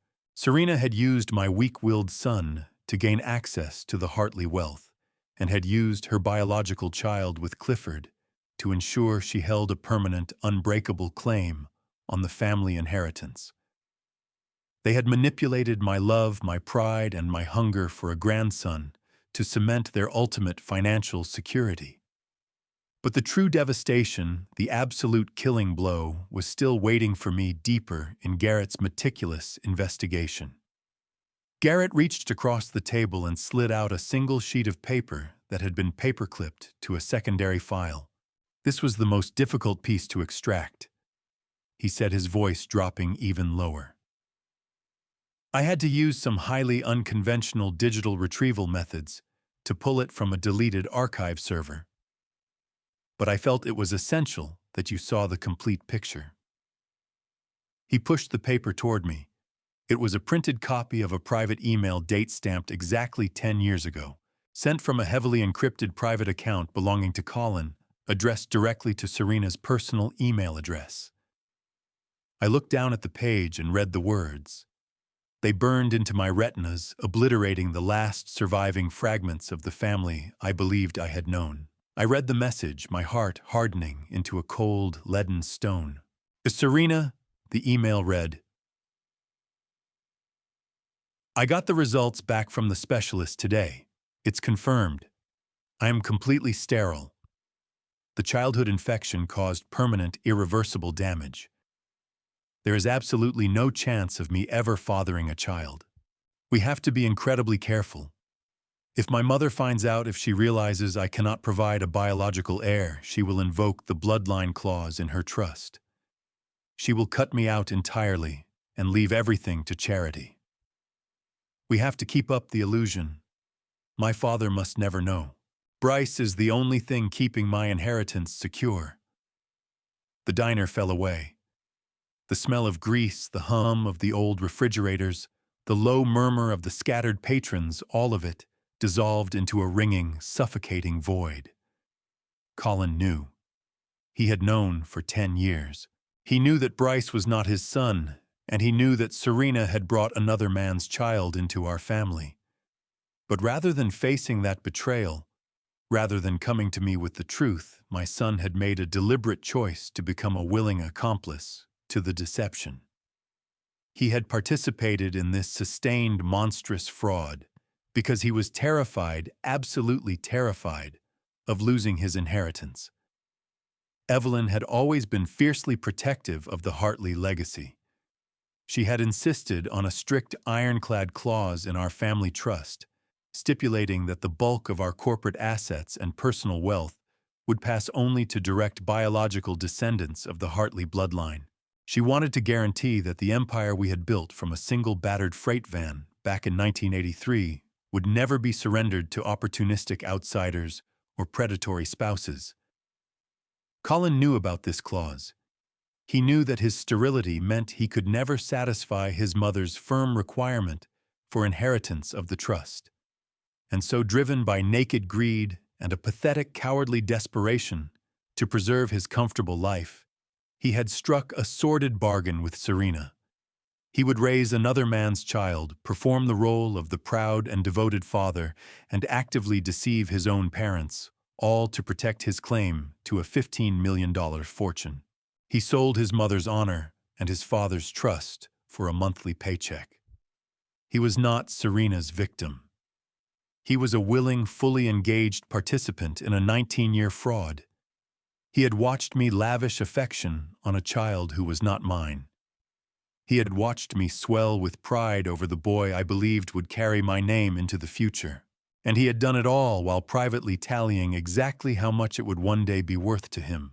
I sat in that vinyl booth staring at the printed email until the letters blurred into a meaningless, dark smear. The brief, sharp sorrow that had grazed me at the genetics clinic was gone now, completely gone. In its place was something cold, absolute, and terrifyingly precise. I was no longer a grieving widower. I was no longer a disappointed father. I was a man who had been marked for slaughter by the very people he had spent a lifetime building a world for. I folded the email carefully and returned it to the thick dossier. I closed the cover and pressed both hands flat against the navy blue folder. I raised my eyes to Garrett Velez, who was watching me with quiet, professional respect. He recognized the shift in my bearing. He could see the predator finally surface and take command. "Thank you for your exceptional work, Garrett," I said, my voice perfectly even and stripped of any human warmth. "Your investigation has given me exactly what I need to move forward." Garrett nodded slowly, turning his cold coffee mug in his hands. "What's your next move, Mr. Hartley?" he asked quietly. I rose from the sticky booth and tucked the heavy dossier firmly under my arm. "I'm going home, Garrett," I said, fastening my wool overcoat. "I'm going to invite my loving son and his devoted wife into my study, and I'm going to play the role of the broken, clueless old widower they so desperately need me to be. I'm going to give them exactly enough rope to hang themselves with."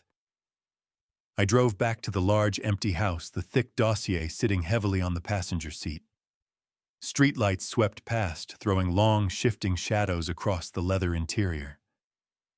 My mind was a steel trap, cleanly compartmentalizing the profound, nauseating betrayal I had just laid bare. There would be time for rage later. There would be time to mourn the son I believed I had, and the grandson who was never truly mine.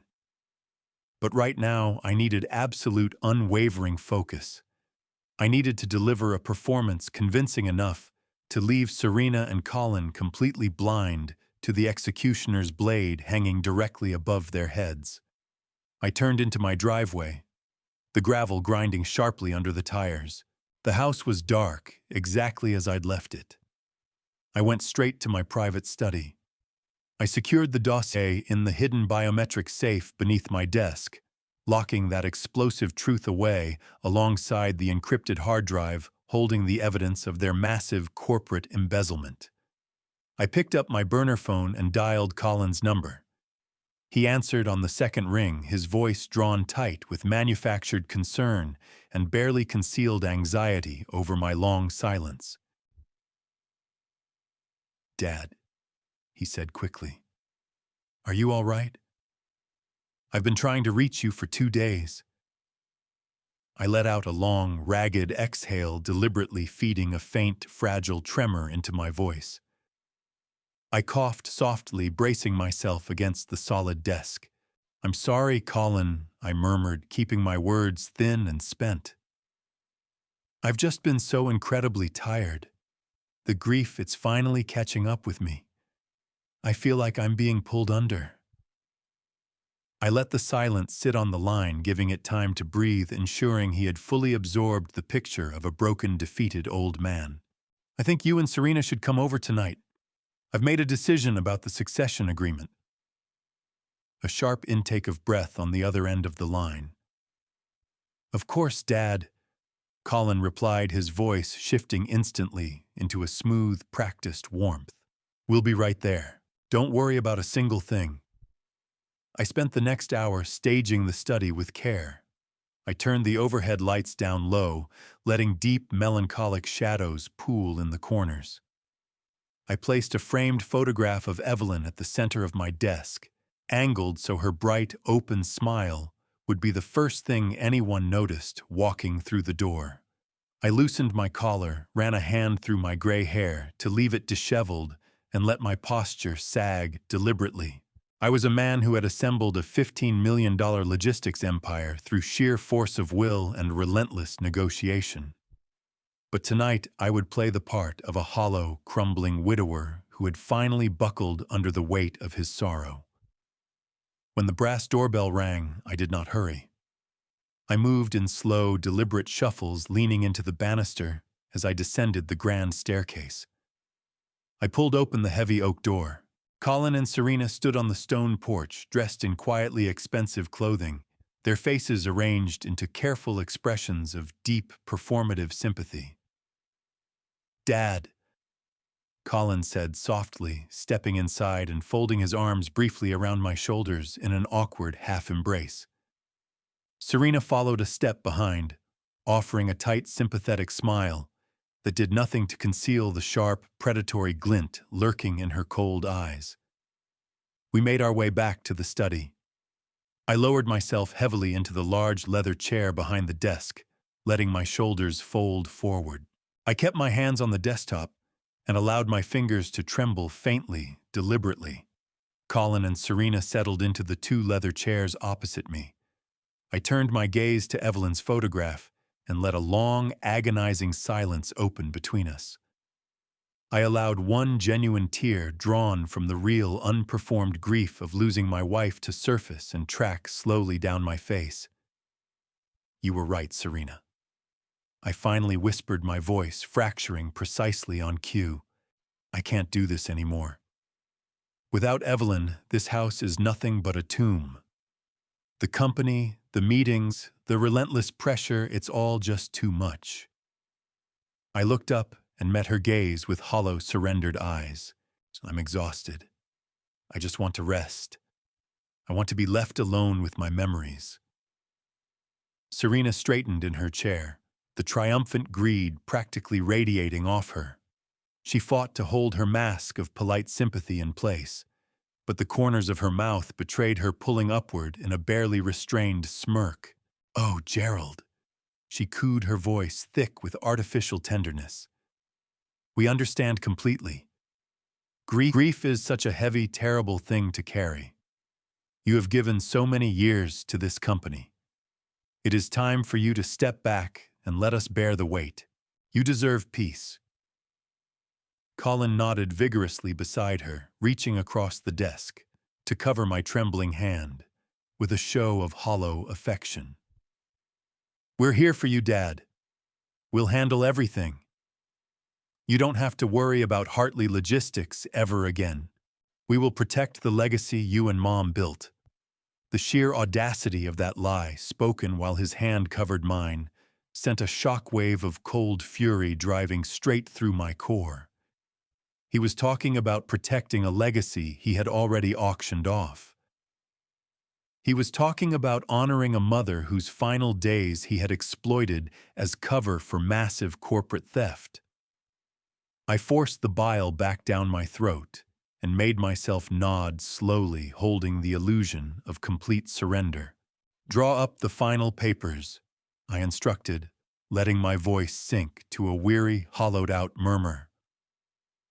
"Have the lawyers finalized the emergency handover? I will sign everything over to Bryce. I want him to hold the title in the family trust, just as you asked. You and Colin can manage the day-to-day operations. I just want it finished quickly. I want this weight lifted before the end of the week." Serena's eyes flew open with naked, unadulterated greed. The trap was snapping shut exactly as she had engineered it. She leaned forward in her chair, manicured fingers gripping the edge of my walnut conference table. "Chukursiom. We will have the documents finalized and ready for your signature by the Friday morning board meeting," she promised, her voice barely holding its composure. "We can execute the transfer officially before the entire executive committee. Clean, smooth, a seamless transfer of power." Colin smiled, a weak, spineless expression of relief spreading across his pale face. "Thank you, Dad. This is the right decision. We will make you proud. I guarantee it." I let them linger for another 20 minutes, enduring the hollow sympathy and their transparent attempts at reassurance. They talked about the company's future, about minor operational adjustments they planned to roll out, carefully steering well clear of any mention of the $4.5 million crater they had blasted through the employee pension fund. They were so utterly persuaded of their own genius, so completely certain they had outmaneuvered a grieving old man, that they failed to notice the absolute predatory stillness coiled just beneath my trembling exterior. They believed they were looking at a dying king surrendering his crown. They had no idea they were staring at an executioner setting the block. At last they rose to leave, eager to rush off and finalize their treacherous paperwork. I walked them to the front door, maintaining my shuffling, defeated gait. Colin embraced me again, murmuring hollow promises of family support. Serena offered a stiff, perfunctory hug, her mind already racing ahead to the Friday board meeting. I watched them descend the stone steps and fold themselves into their expensive luxury SUV, a vehicle purchased entirely on the back of my work. I stood on the porch in the cold night air and watched the red tail lights of their car swallow into the dark, winding street. The moment their vehicle disappeared from sight, the frail, trembling old man vanished completely. I straightened to my full-height shoulders, squaring spine locking into rigid, unyielding steel. The manufactured tremor in my hands evaporated instantly, replaced by absolute rock-solid steadiness.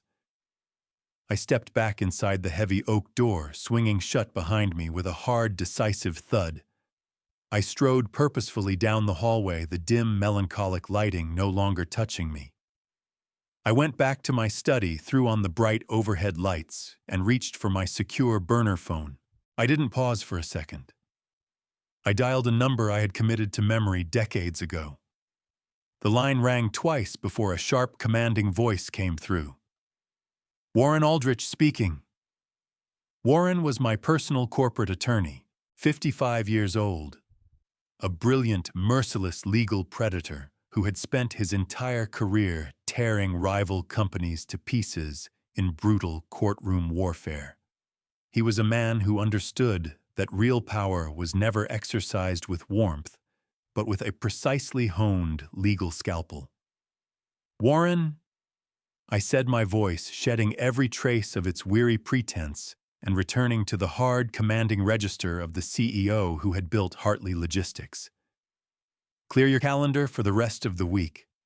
I need you to construct a comprehensive dossier for termination and full disinheritance. We have a massive systemic breach of trust, multiple counts of serious financial fraud, and a critical violation of the Evelyn Hartley bloodline clause." A brief, sharp intake of breath on the other end. Warren did not ask for unnecessary details. He recognized the tone. He understood exactly what it meant. Who are the targets, Gerald?" he asked, his voice dropping all warmth and settling into cold, tactical precision. "My son Colin," I replied, my voice steady as granite. "My daughter-in-law Serena, and Clifford Drummond." I let those names settle heavily into the line. "They are staging a hostile takeover dressed up as an emergency succession, and they intend to use my signature to bury $4.5 million in stolen pension funds. They want the handover executed at Friday's board meeting." Warren gave a short, dry chuckle, low, humorless, the sound of a predator sizing up its prey.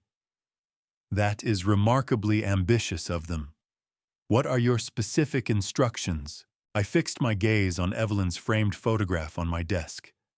Her bright, open face seemed to push me forward, demanding absolute justice for the legacy she had helped forge.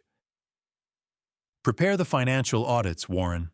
Coordinate with your contacts at the federal level on the embezzlement, and bring forward the full biological evidence."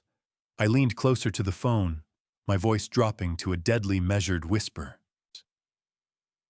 "We are going to let them take their seats at the head of the table on Friday morning. We are going to let them believe they have won.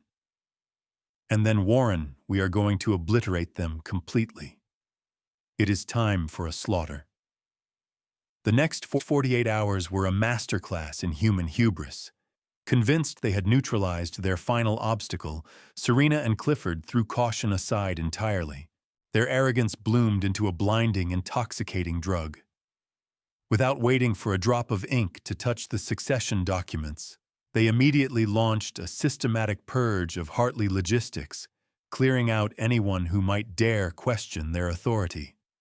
By Wednesday afternoon, I received a frantic, bewildered phone call from Leonard Quill, my fiercely loyal vice president of operations, who had stood beside me for 2 decades.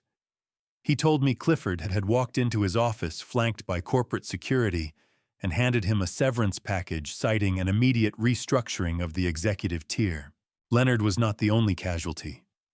Within 24 hours, they had also abruptly terminated my director of human resources and my chief logistics coordinator, replacing all three dedicated veterans with sycophantic, grossly underqualified lackeys, hand-picked personally by Clifford.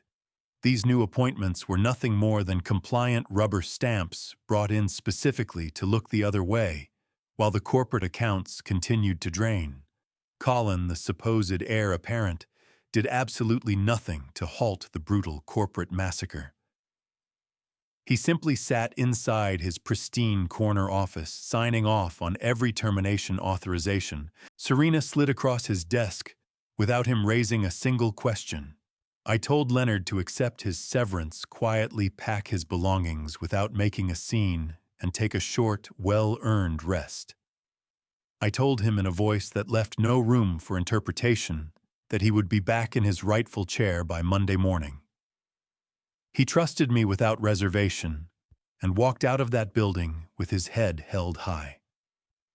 I spent Thursday morning drifting through the hallways of my own company like an invisible ghost, playing the mournful role of the departing founder, taking one last look at his life's work. I moved slowly, shoulders caved, letting the staff absorb the image of the broken man the office rumors were already describing. Shortly before noon, I shuffled into my private corner office. The heavy door stood propped open, and two interior designers with digital measuring tape were actively cataloging the room's dimensions. Serena stood at the center of the space, gesturing at the dark wood paneling and issuing loud commands for it to be stripped and repainted in stark, sterile white. She was already measuring for her incoming imported Italian furniture, systematically erasing decades of history embedded in those walls.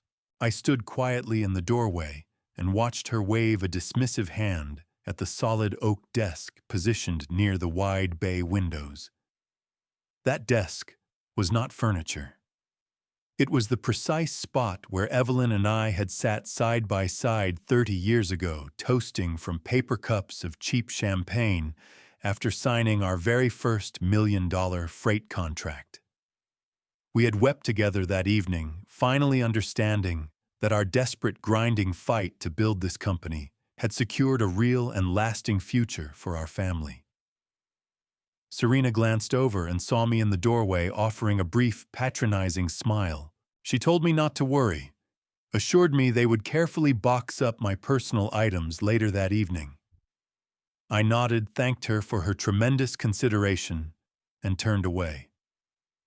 As I walked from my desecrated sanctuary, I felt no anger, only a deep, chilling anticipation. While Serena was busy selecting expensive fabric swatches for her stolen throne, Warren Aldrich and I were already moving through the deep, unseen currents far beneath the surface. We had transformed my home study into a heavily fortified, fully encrypted war room. Warren moved with the cold, ruthless efficiency of an apex predator catching the scent of blood. He used a secured, encrypted server to open a direct line to Special Agent Fenton, a decorated veteran in the FBI's white-collar crime division, a man Warren had faced down in court on occasion, yet one he respected deeply for his absolute devotion to hard evidence. We handed over the digital key to the invisible back door I had buried inside the Hartley logistics servers. We gave the federal agents total unrestricted access to the sprawling maze of financial corruption. They spent Wednesday night and the whole of Thursday tracing the digital paper trail we had carefully illuminated for them. They watched in real time as Clifford and Serena drained the last of the employee pension funds through 4 ghost limited liability companies registered in Delaware. They confirmed the forged digital signatures, charted the offshore routing protocols, and secured warrants to freeze the illicit Cayman Islands accounts. What had begun as a corporate termination was no longer merely that. It had become a massive, fully coordinated federal sting operation. Special Agent Fenton personally guaranteed Warren that heavily armed teams would be locked into position in unmarked vans encircling the Hartley Logistics building by first light. The evidence of the $4.5 million embezzlement was entirely airtight, and the federal government was ready, more than ready, to collect. The sun finally broke on Friday morning, bathing the city in a cold, brilliant, merciless light. I stood at the center of my master bedroom, absorbing the complete and utter silence of the house. The season of playing the grief-hollowed, shattered old man was finished. That performance had done precisely what it needed to do, lulling my enemies into a deep, intoxicating fog of false security.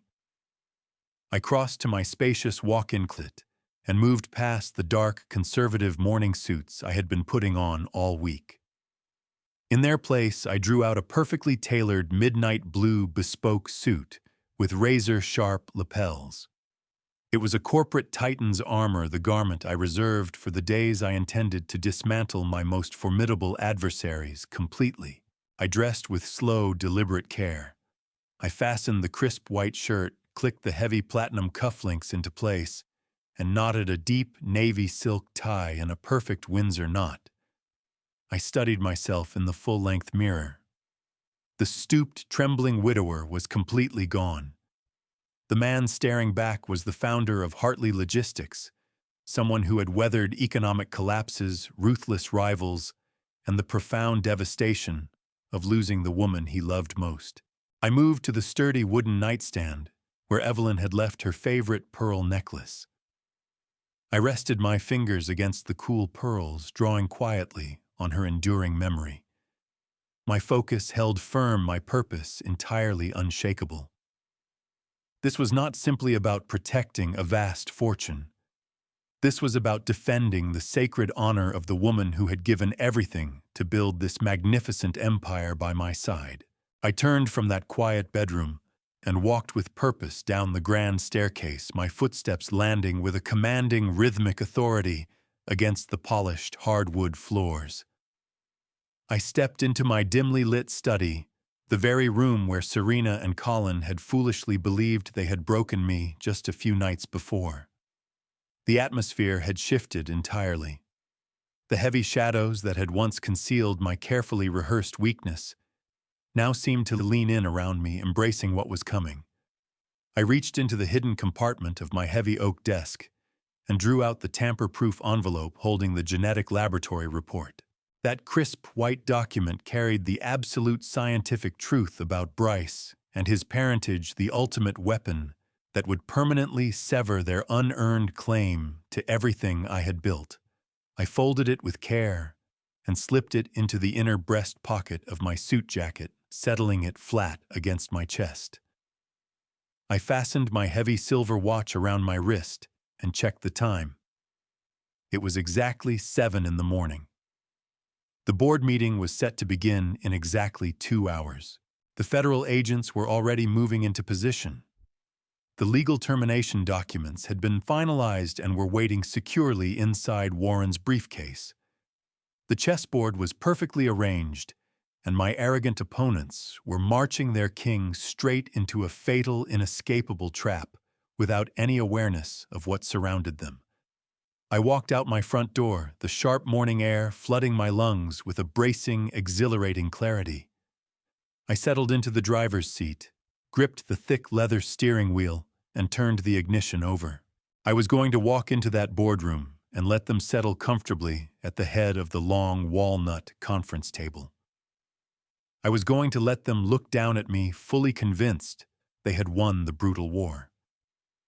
I would give them a few fleeting moments of glorious, uncut triumph, and then I was going to burn every inch of their stolen world straight to the ground without a single shred of mercy. I put the truck in gear and pulled out of my quiet suburban driveway, watching the rising sun flare across the windshield. Today was not a day of mourning. Today was a day of absolute reckoning. The wicked had enjoyed their brief, reckless reign, and now the true master was coming to collect. The drive to corporate headquarters passed in a blur of familiar streets and morning traffic. My mind locked entirely on the execution ahead. I pulled into my designated parking space and stepped out into the cool air. I walked through the sliding glass doors of Hartley Logistics' spine, straight the fine fabric of my bespoke suit, draping flawlessly across my shoulders. The security guards and front desk receptionists, who had spent 2 days watching me shuffle through these halls like a shattered, defeated man, stared at me with open shock. The fragile, trembling widower was completely gone. I moved with confidence toward the private executive elevator, my hard leather shoes striking a crisp, rhythmic beat against the polished marble floor. Every step was a deliberate blow against the false reality my enemies had so carefully constructed. I pressed the top floor button and watched the digital display climb, carrying me toward the climax of this brutal corporate war. The heavy doors of the main boardroom were shut when I arrived. I did not knock. I simply pushed them open and walked in. The room was packed. Serena had staged an impressive theatrical audience for her grand moment. She occupied the head of the long, polished conference table seated in the very leather chair that had been mine for 3 decades. Immediately to her right sat my son Colin, looking visibly pale and perspiring beneath his expensive designer suit.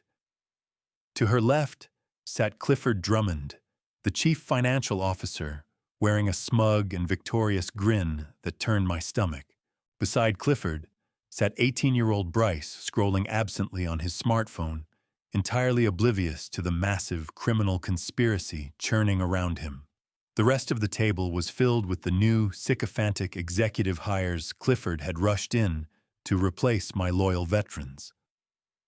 They regarded me with a mixture of pity and arrogant dismissal, certain they were about to watch a dying king make his pathetic final surrender. I walked slowly toward the only remaining empty chair at the far opposite end of the table. I did not break eye contact with Serena once. I took my seat and laid my hands flat on the cool, polished wood. The room went completely still. The only sound was the faint, steady ticking of the antique mantel clock standing on the shelf. Serena leaned forward, lacing her manicured fingers together and planting her elbows on the table. She was radiating greedy, unrestrained triumph.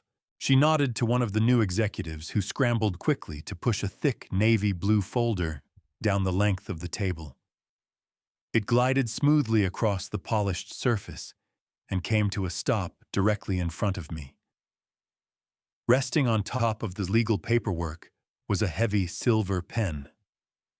"This is the final emergency handover and succession agreement," Serena announced, her voice carrying through the silent boardroom. The tone was sharp, commanding, utterly stripped of the syrupy false sympathy she had performed in my study just nights ago. The transition of executive power has already received full approval from the new board members seated in this room today. We have streamlined the legal process to guarantee a rapid, seamless transfer of all corporate assets and operational authority into the family trust.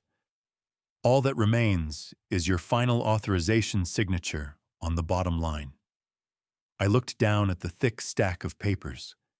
Buried deep within those pages was the indemnification clause and the mandatory audit authorization, the legal machinery designed to frame me for the theft of $4.5 million from the employee pension fund. I raised my eyes back to Serena. She was done pretending to be a supportive family member. She was a predator, utterly certain her jaws were already locked around my throat. The mask was gone entirely. She leaned back in my leather chair, a cruel, mocking smile spreading slowly across her face. "Juan, now that the old woman is gone," Serena said, her voice laced with pure venom and unmistakable malice, "you will sign the company over to my son and go fend for yourself. You are completely finished here, Gerald. It is our turn now." The sheer, brutal audacity of those words hung in the stagnant air of the boardroom like a foul cloud. She had finally let the truth pour out of her, revealing the dark, rotted core of her decades-long deception. The new executives shifted uncomfortably, unsettled by her naked cruelty, but they held their tongues fiercely loyal to their new, corrupt paymasters. Clifford Drummond let out a soft, self-satisfied chuckle and adjusted his silk tie with a gesture of pure arrogance. Bryce finally lifted his eyes from his smartphone, mildly confused by the sudden shift in the room's energy, then quickly dropped his gaze back to the glowing screen. I did not react to her vicious slight against my late wife. I held my face as an impenetrable wall of cold, hard stone. I slowly reached out and lifted the heavy silver pen resting on top of the legal folder. The cool, solid metal settled against my fingers. I held it loosely, letting the morning light catch the barrel. Then I turned and looked directly at Colin. This was the final threshold. He was a weak, cowardly man who had willingly participated in a sweeping, systemic fraud to protect an inheritance he had never earned. He had sat there and listened to his wife desecrate the memory of his recently deceased mother. But he was still my son. I stared into his anxious, perspiring face and offered him one last silent plea. A single fleeting window to be a man to speak up to, pull the brake before the federal hammer came down and crushed his entire existence.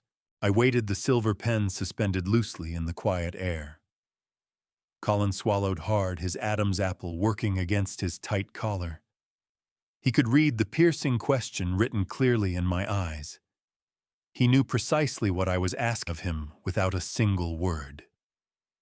For one brief, agonizing moment, I watched a genuine flicker of hesitation pass across his pale features, but the cowardice had taken root far too deep within him. The terror of surrendering his comfortable life completely overwhelmed whatever tattered remnants of basic decency still lived inside him. Colin made his choice. He broke eye contact, turned his head away from me, and stared blankly down at his polished leather shoes. The betrayal was complete. I slowly opened my fingers and let the silver pen go. The metal cylinder hit the walnut conference table with a sharp clatter that rang through the silent boardroom like a gavel strike. I leaned back in my chair, folding my hands in my lap. I looked directly into Serena's expectant, arrogant eyes. "No," I said evenly and without heat. Before she could even begin to process the refusal, the heavy double doors of the boardroom exploded open. Warren Aldrich walked in, flanked on either side by two stone-faced federal agents in dark windbreakers. The temperature in the room plummeted instantly. Warren did not pause for pleasantries. He offered no introduction for the two imposing agents who stepped in behind him, their dark jackets cutting a stark contrast against the plush corporate surroundings. He moved with the precise, calculated stride of a man who had come to deliver a sentence, walking directly toward the chopping block. The arrogant, triumphant smiles plastered across the faces of the newly appointed board members dissolved in an instant, swallowed whole by a thick wave of collective confusion. Warren bypassed the row of empty chairs entirely. He moved straight toward the head of the long, polished walnut conference table, halting just a few feet from where Serena sat frozen in my leather chair.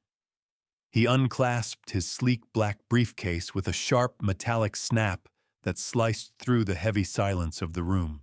He reached inside and drew out the thick, tamper-proof envelope containing the verified genetic laboratory report. With one smooth, practiced flick of his wrist, he sent the document skimming across the center of the polished wood. It slid cleanly across the reflective surface and came to rest directly between Serena and Colin. That crisp, white paper looked harmless enough, but I knew the truth sealed inside it was about to detonate their entire stolen reality. Warren buttoned his tailored suit jacket, his expression an impenetrable mask of pure, unyielding legal authority. Before anyone in that stunned room could draw breath enough to form a question, Warren spoke. His voice was a deep, resonant baritone that commanded absolute attention and left no opening whatsoever for interruption. "I am legally representing Gerald Hartley in all matters concerning the execution of the Evelyn Hartley Trust and the corporate succession of Hartley Logistics. He announced, his cold gaze trained directly on Serena. The sealed document I have placed before you is a legally binding, independently verified genetic analysis. It was expedited and officially certified by a premier independent medical laboratory less than 48 hours ago. Warren did not wait for their trembling hands to reach for the envelope. He recited the devastating scientific conclusion entirely from memory, his enunciation precise and deliberately punishing. The biological samples analyzed yield a probability of paternity of exactly 0%. The subject, currently known as Bryce, is definitively and permanently excluded as the biological offspring of Colin Hartley. Those heavy words struck the boardroom like a physical shockwave. A profound, horrified gasp erupted from the far end of the table. I looked past Clifford and saw 18-year-old Bryce sitting completely rigid in his leather chair. His smartphone had finally slipped from his fingers onto the table. Every trace of color drained from his young face in an instant, leaving his skin a sickly, translucent white. He turned his head, slowly fixing his wide, utterly terrified eyes on his mother, silently begging her to tear the claim apart and prove it impossible. Serena did not even look back at her devastated son. The arrogant, beautifully constructed smirk had shattered across her face into a hideous mask of absolute, undeniable panic. The confident predator who had just moments ago ordered me to go fend for myself was replaced in an instant by a cornered, desperate animal. Her mouth opened and closed without producing a sound, her perfectly manicured hands trembling violently as they hovered uselessly above the stark white envelope. She knew she had been caught completely, but her deceitful mind was still clawing frantically for some miraculous escape from the perfectly constructed trap closing around her. Seated right beside her, Clifford Drummond felt the full, crushing weight of his new reality settling onto his chest. The smug, victorious grin was wiped entirely from his sweating face. He could read the federal agent's presence with perfect clarity, and his deep financial knowledge told him exactly what was happening to his criminal enterprise in this moment. He pressed his sweating palms flat against the walnut table and shoved his heavy chair backward instinctively, lunging toward the door, or perhaps toward his private office and the incriminating digital servers waiting there. He barely made it halfway to his feet before one of the federal agents moved with terrifying speed. The agent surged forward and planted a massive iron-heavy hand firmly onto Clifford's expensive shoulder, driving the corrupt CFO back down hard into his seat. "Do not attempt to stand, sir," the agent said in a low, gravelly, and dangerous voice that carried the unmistakable promise of immediate physical consequence if the order was defied. Warren Aldrich did not spare the struggling financial officer so much as a glance. He kept his cold, steely gaze locked entirely on Serena. Under the strict, legally binding stipulations established by the late Evelyn Hartley, he continued, his powerful voice cutting through the rising panic filling the room with effortless precision.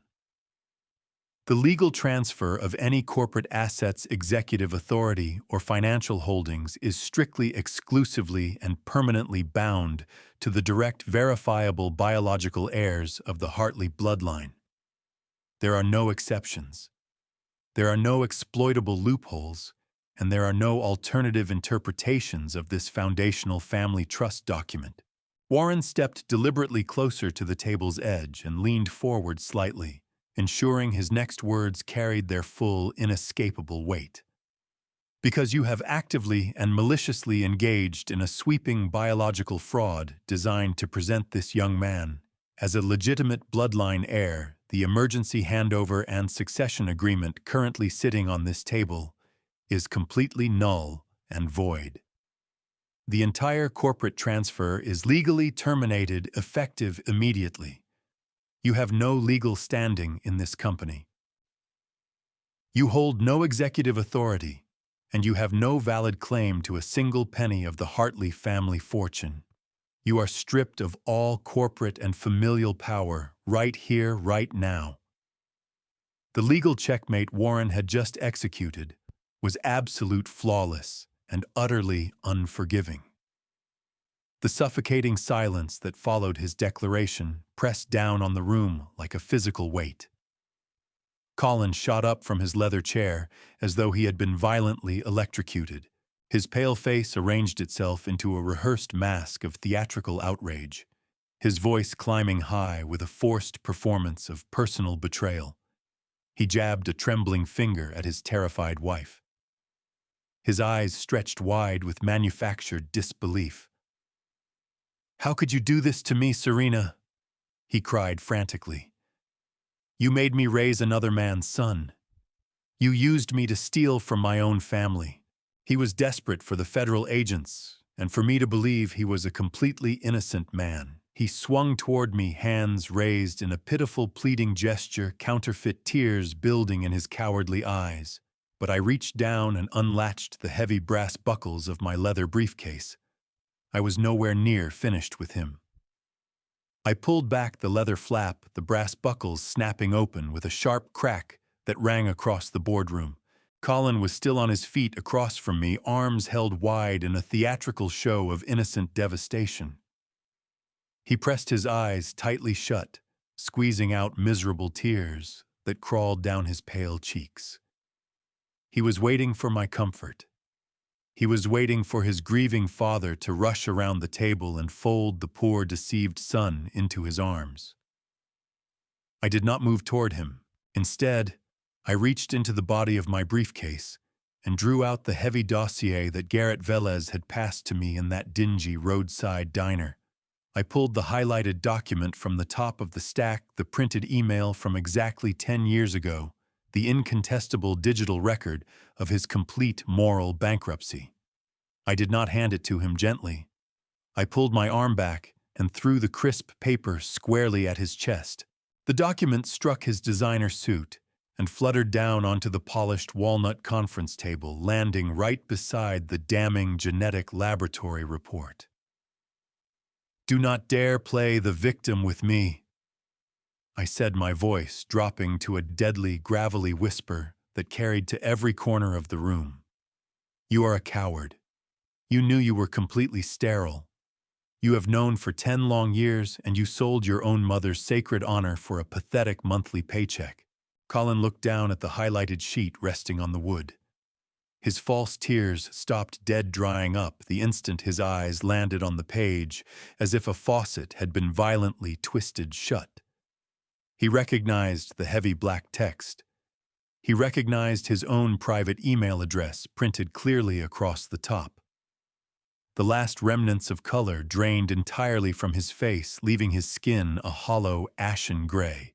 Warren Aldrich, never one to let a devastating legal moment go unexploited, leaned forward and tapped the document with a steady finger. He read the most ruinous lines aloud for the full executive board to absorb. He recited Colin's own wretched words, laying bare how the childhood infection had left him permanently infertile, and how he had conspired actively with Serena to deceive Evelyn and secure his place within the family trust. The sickening truth settled over the room like a fog. Colin did not attempt to deny it. He made no move to claim the document was forged. His knees buckled beneath him.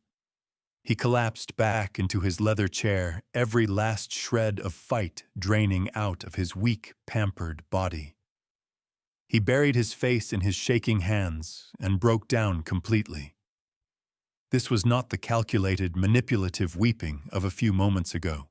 This was the raw, ugly sobbing of a man who understood that his entire life had just been permanently demolished.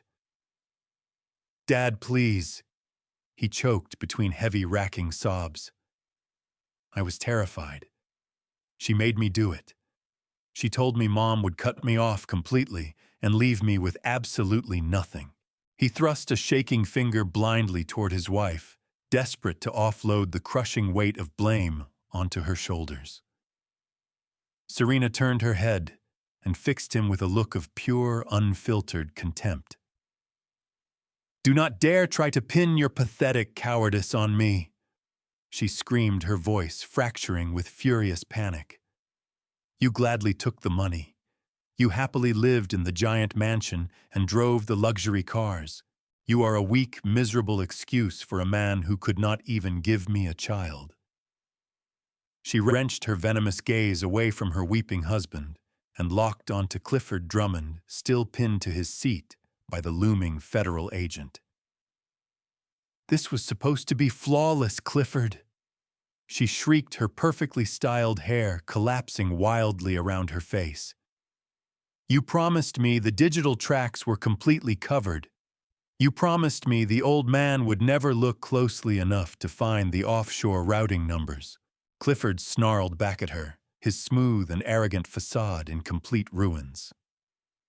"Do not put this entirely on me, you greedy sociopath," he screamed over the erupting chaos.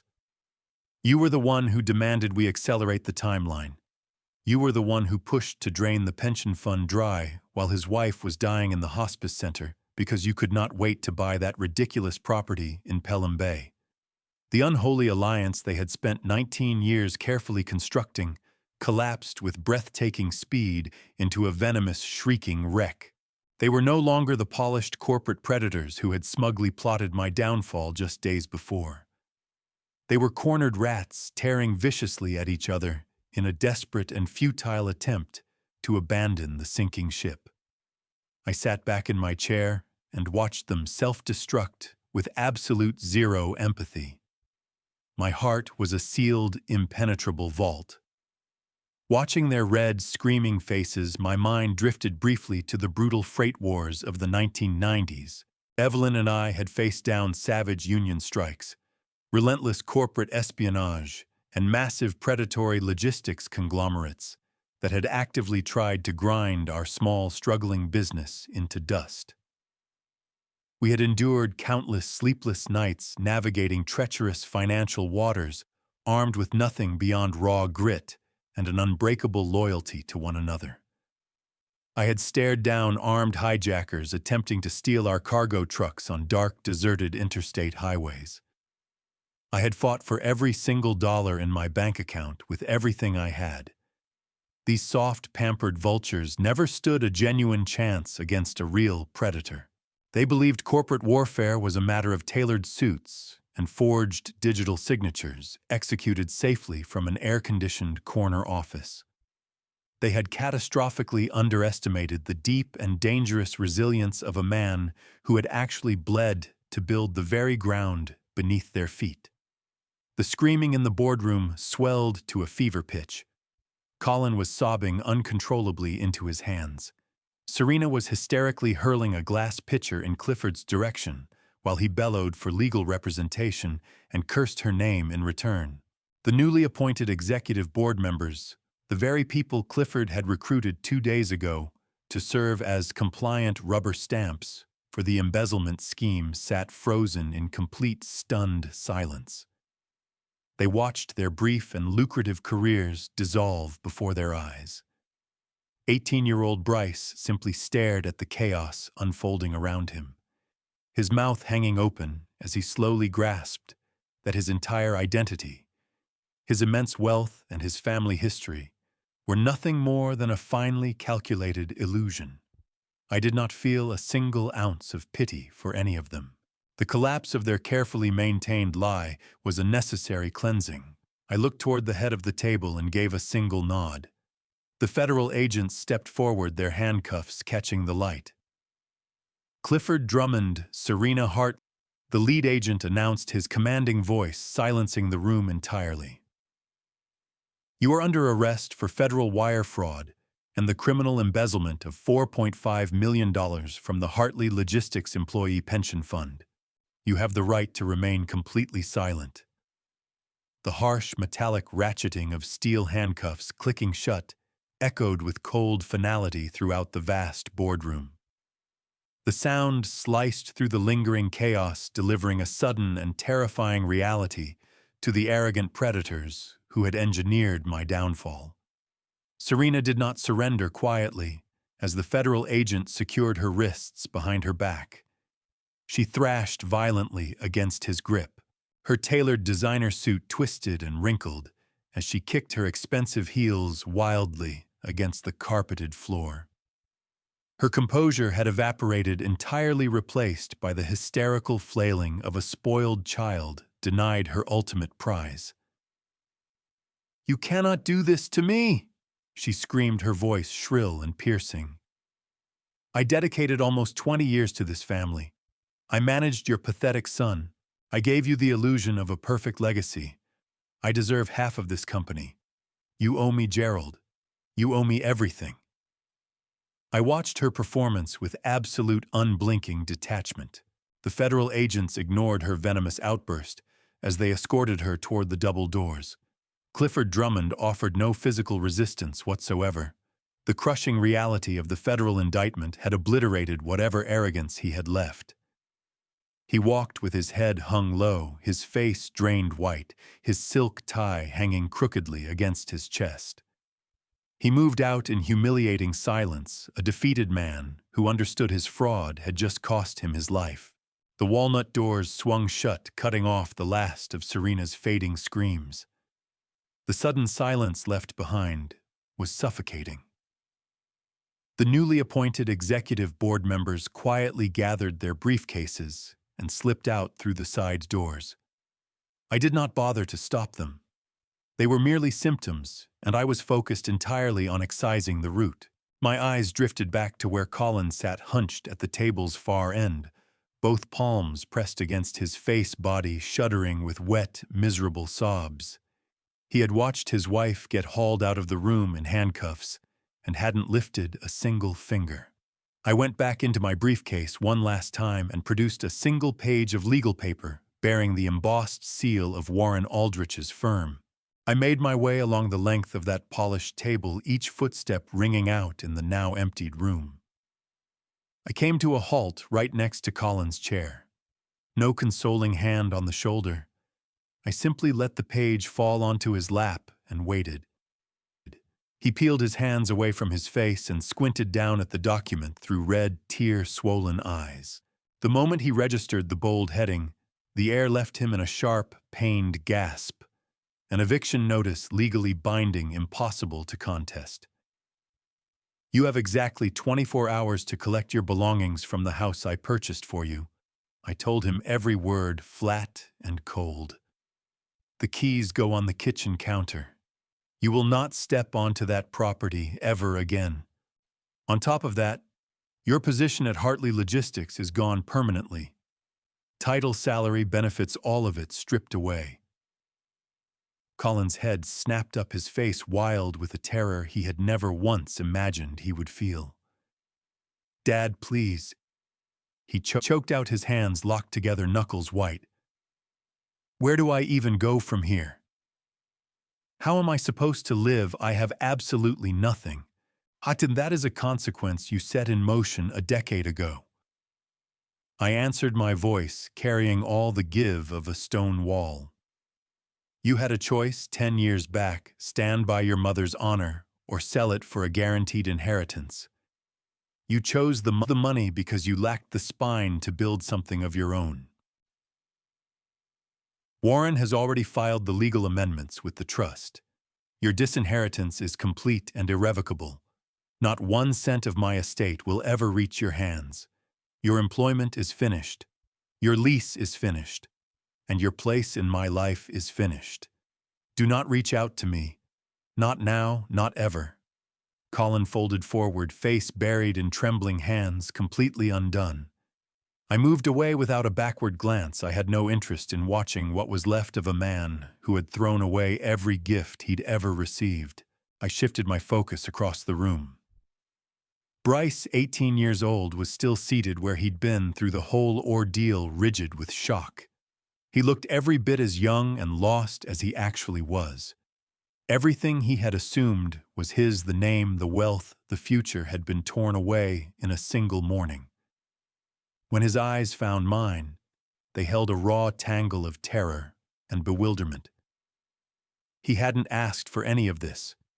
He was the lie made flesh, but he was also the one person in the room who bore none of the guilt. I thought about the 18 years I had poured into that boy, raising him, as though my own blood ran through his veins. Hatred wasn't what I felt toward him, but every time I looked at his face, I saw nearly 2 decades of systematic deception staring back at me. He was not my heir. He was not my continuation. I moved toward him and stopped a few feet away. And Bryce, I need you to hear what I'm about to say. I told him, pulling my voice back from the hard edge I'd used on Colin, still firm, but no longer a blade. The crimes your mother and your biological father chose to commit are not yours to carry. You were brought into this deception without your knowledge or consent. But the Hartley name is no longer yours, and neither are the advantages that came with it. The world outside these walls does not come with the cushion you've known. You are going to have to earn your footing the hard way. The boy swallowed and gave a slow, heavy nod, the full weight of it pressing down on him visibly. I am not putting you out on the street with nothing. I continued, keeping a firm and deliberate distance between us. I will carry your full college tuition and cover your basic living costs for exactly 1 year. 12 months to locate part-time work, apply for student loans, and lay the groundwork for a life that belongs to you alone. Do not waste it. Once that year runs out, you will have no safety net left, none. Is that understood? Bryce gave another slow nod, one tear tracing a quiet path down his cheek. I understand, sir, he murmured. Thank you. He got to his feet, uncertain. Stiff picked up his backpack and walked out of the boardroom without a word, leaving behind a fortune he had spent his whole life believing was waiting for him. Colin shuffled out behind him, barely upright, a hollowed-out man, lurching toward a world he had never once prepared himself for. The walnut doors closed behind them with a quiet, final thud that sealed the enormous room in absolute stillness. I remained standing near the head of the table, the morning's carnage having burned itself out completely, leaving behind nothing but a ringing cathedral quiet. I surveyed the boardroom, this arena I had carved out of nothing, with my own 2 hands over a lifetime of sacrifice.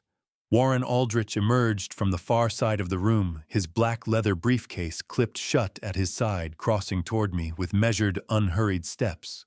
It is done, Gerald, he said quietly, his voice low and grounding in the silence. The malignant cancer has been surgically cut out of your company. I pulled in a long, slow breath and felt something enormous shift, 19 years of crushing weight, beginning at last to loosen its grip on my chest. Yes, Warren, the cancer is finally gone, I said, my voice holding steady. But the empire still needs to be rebuilt. 6 months rolled past from the day the storm swept through the corridors of Hartley Logistics. Federal justice is a slow-turning wheel, but when it finally stops, the result is absolute. I took my place in the hard oak pews of the federal courthouse and watched the last act of Serena and Clifford's breathtaking arrogance play out to its permanent conclusion. The judge, presiding, a humorless man who had no patience whatsoever for white-collar predators, delivered a scorching rebuke before pronouncing sentence. Serena and Clifford each received 15 years in a maximum security federal penitentiary on charges of wire fraud and grand embezzlement. Serena made no scene this time. She stood motionless, the couture wardrobe long gone, replaced by the bleak uniformity of prison-issue clothing. Every shred of the gilded existence she had clawed and deceived her way toward for the better part of 2 decades had dissolved without a trace. Clifford was beside her, gutted, expressionless, bearing no resemblance to the smug CFO who had once controlled the room. They were led from the courthouse floor in iron restraints cast permanently out of the world they had conspired to take from me. Colin's punishment wore a different face, but it was no less crushing. Severed entirely from Hartley money, and ejected without ceremony from the pampered routine that had defined his entire adult life, he hit the ground without any of the tools needed to absorb the impact. I commissioned an independent investigator to look in on him once, just enough to confirm the eviction and disinheritance had held. What came back was a portrait of precisely the future his choices had earned him. Colin was living in a cramped, noisy apartment complex on the less desirable side of the city, struggling to make ends meet by working a grueling minimum-wage retail job at a local home improvement store. His uniform was a cheap polyester vest. His supervisors were decades younger. His days were spent hauling merchandise onto shelves in exchange for an hourly wage that barely covered his bills. The hard-won respect for honest work, something Evelyn and I had spent years trying to instill in him, had arrived at last, delivered not by wisdom, but by consequence. I had no pity to offer him. A man who broadcasts poisoned seeds should not be surprised by the harvest. With the conspirators consigned to their respective ruins, I channeled everything I had into undoing the damage they had ground into the bones of my company. Rebuilding Hartley Logistics demanded the same bone-deep stubbornness that had originally raised it from a single battered freight van back in 1983. My first move as restored chief executive was to get Leonard Quill and the other veterans on the phone, the loyal, experienced leaders Serena had discarded during her brief and contemptible takeover. I brought them back personally, restoring their former roles and pairing the offer with meaningful financial bonuses and a genuine apology for the upheaval they had been dragged through. Not one of them hesitated. They came back, slid straight into their positions, and helped me pull the company back from the edge. Working shoulder to shoulder with Special Agent Fenton and the federal investigative team, we tracked every stolen dollar through the convoluted web of offshore routing protocols, a painstaking and exhausting process. But Warren Aldrich's legal precision ensured the frozen Cayman Islands accounts were unlocked and the funds repatriated without delay. Every cent of the $4.5 million Clifford and Serena had bled from the employee pension fund was recovered in full. I took direct personal charge of transferring those recovered funds back into the employee pension accounts, making certain that every hard-working man and woman who formed the backbone of Hartley Logistics would not lose so much as a fraction of the retirement security they had earned. The morning the restoration was complete, I called the entire company together, standing before hundreds of my people to tell them plainly that the storm had passed and their futures were secure. Looking out across that sea of relieved faces, I felt the heavy, suffocating darkness of the past 6 months begin at last to loosen its grip on my shoulders. The malignant cancer had been cut out permanently, and the healing was taking hold. But fully restoring my company demanded far more than reconciling financial ledgers and bringing loyal staff back through the door. It called for the fundamental restructuring of the Hartley legacy itself. I had to guarantee that the kind of bottomless greed that had poisoned my own family could never again be used as a weapon against the magnificent empire Evelyn and I had given everything to build. On a crisp, brilliantly clear Tuesday morning, I rode the private elevator all the way up to the roof of Hartley Logistics headquarters. The rooftop stretched wide, offering a sweeping panoramic view of the city skyline, a sprawling, relentless metropolis that my delivery fleet crossed every single day. The cold morning wind cut sharply at my suit jacket, but a deep, steady warmth radiated from somewhere inside my chest. Warren Aldrich stood quietly at my side, holding a thick, leather-bound portfolio packed with the finalized legal documents that would permanently reshape the disposition of my fortune. He extended the heavy silver pen toward me. I took it without a moment's pause. I set the documents on a small glass table we had carried up to the roof and signed my name in clean, deliberate strokes. I was formally executing a brand-new ironclad trust agreement. 50% of my entire personal wealth and corporate holdings were transferred instantly into the newly established Evelyn Hartley Scholarship Fund, a sweeping philanthropic initiative built specifically to provide full university scholarships and comprehensive living stipends to gifted young people from underprivileged backgrounds who carried the drive to succeed but had never been handed the financial means to do so. Evelyn had believed in the transformative power of education with everything she had. She understood the dignity that came from honest, hard-earned achievement. This fund would make her memory permanent, binding her name forever to profound generosity, rather than to the corrosive greed of the woman who had once called herself our daughter-in-law. The remaining 50% of the company was irrevocably placed into an employee stock ownership program. The wealth accumulated inside Hartley Logistics would not be passed down to some entitled, ungrateful heir. It would flow steadily to the truck drivers who logged the miles, the warehouse managers who ran on too little sleep, and the loyal executives who had genuinely bled to build this place beside me. They were the true architects of everything this company had become, and they had earned the right to share in its rewards. I stood near the edge of that rooftop, gazing out at the city spreading endlessly before me. Family is not determined by blood. It is certainly not decided by a marriage certificate. It is forged through absolute and unwavering loyalty. A lone wolf may lose his mate, but he never ever loses his teeth. And that is where this story comes to rest, not in bitterness, but in something harder won than revenge. It took everything to get here. The road back from that kind of betrayal is not a straight one. I lost nearly 2 decades to a lie that lived inside my own household, wore my name, and sat at my table. I believe God does not allow that kind of darkness to go unanswered forever, and in His timing, every hidden thing eventually finds the light. What it cost me, no ledger can fully measure, but what it taught me is worth passing on. First, pay attention to what does not add up. Small inconsistencies are rarely accidents. They are the edges of larger truths trying to surface. Do not dismiss them. Second, loyalty is earned through action, not through blood or legal documents. When someone shows you who they are under pressure, believe them completely.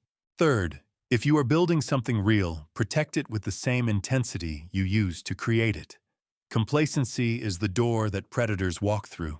Fourth, when the time comes to act decisively. Half measures only extend the damage. If this story moved you, if any part of it reminded you of your own life or someone you care about, I would genuinely like to hear your thoughts in the comments below. And if you know someone who needs to hear a story like this one about holding the line, protecting what matters, and refusing to be counted out, please pass it along to them. That is why Dad Revenge exists. Thank you for spending this time with me today. Until the next story, take care of yourself and take care of the people who have truly earned your trust.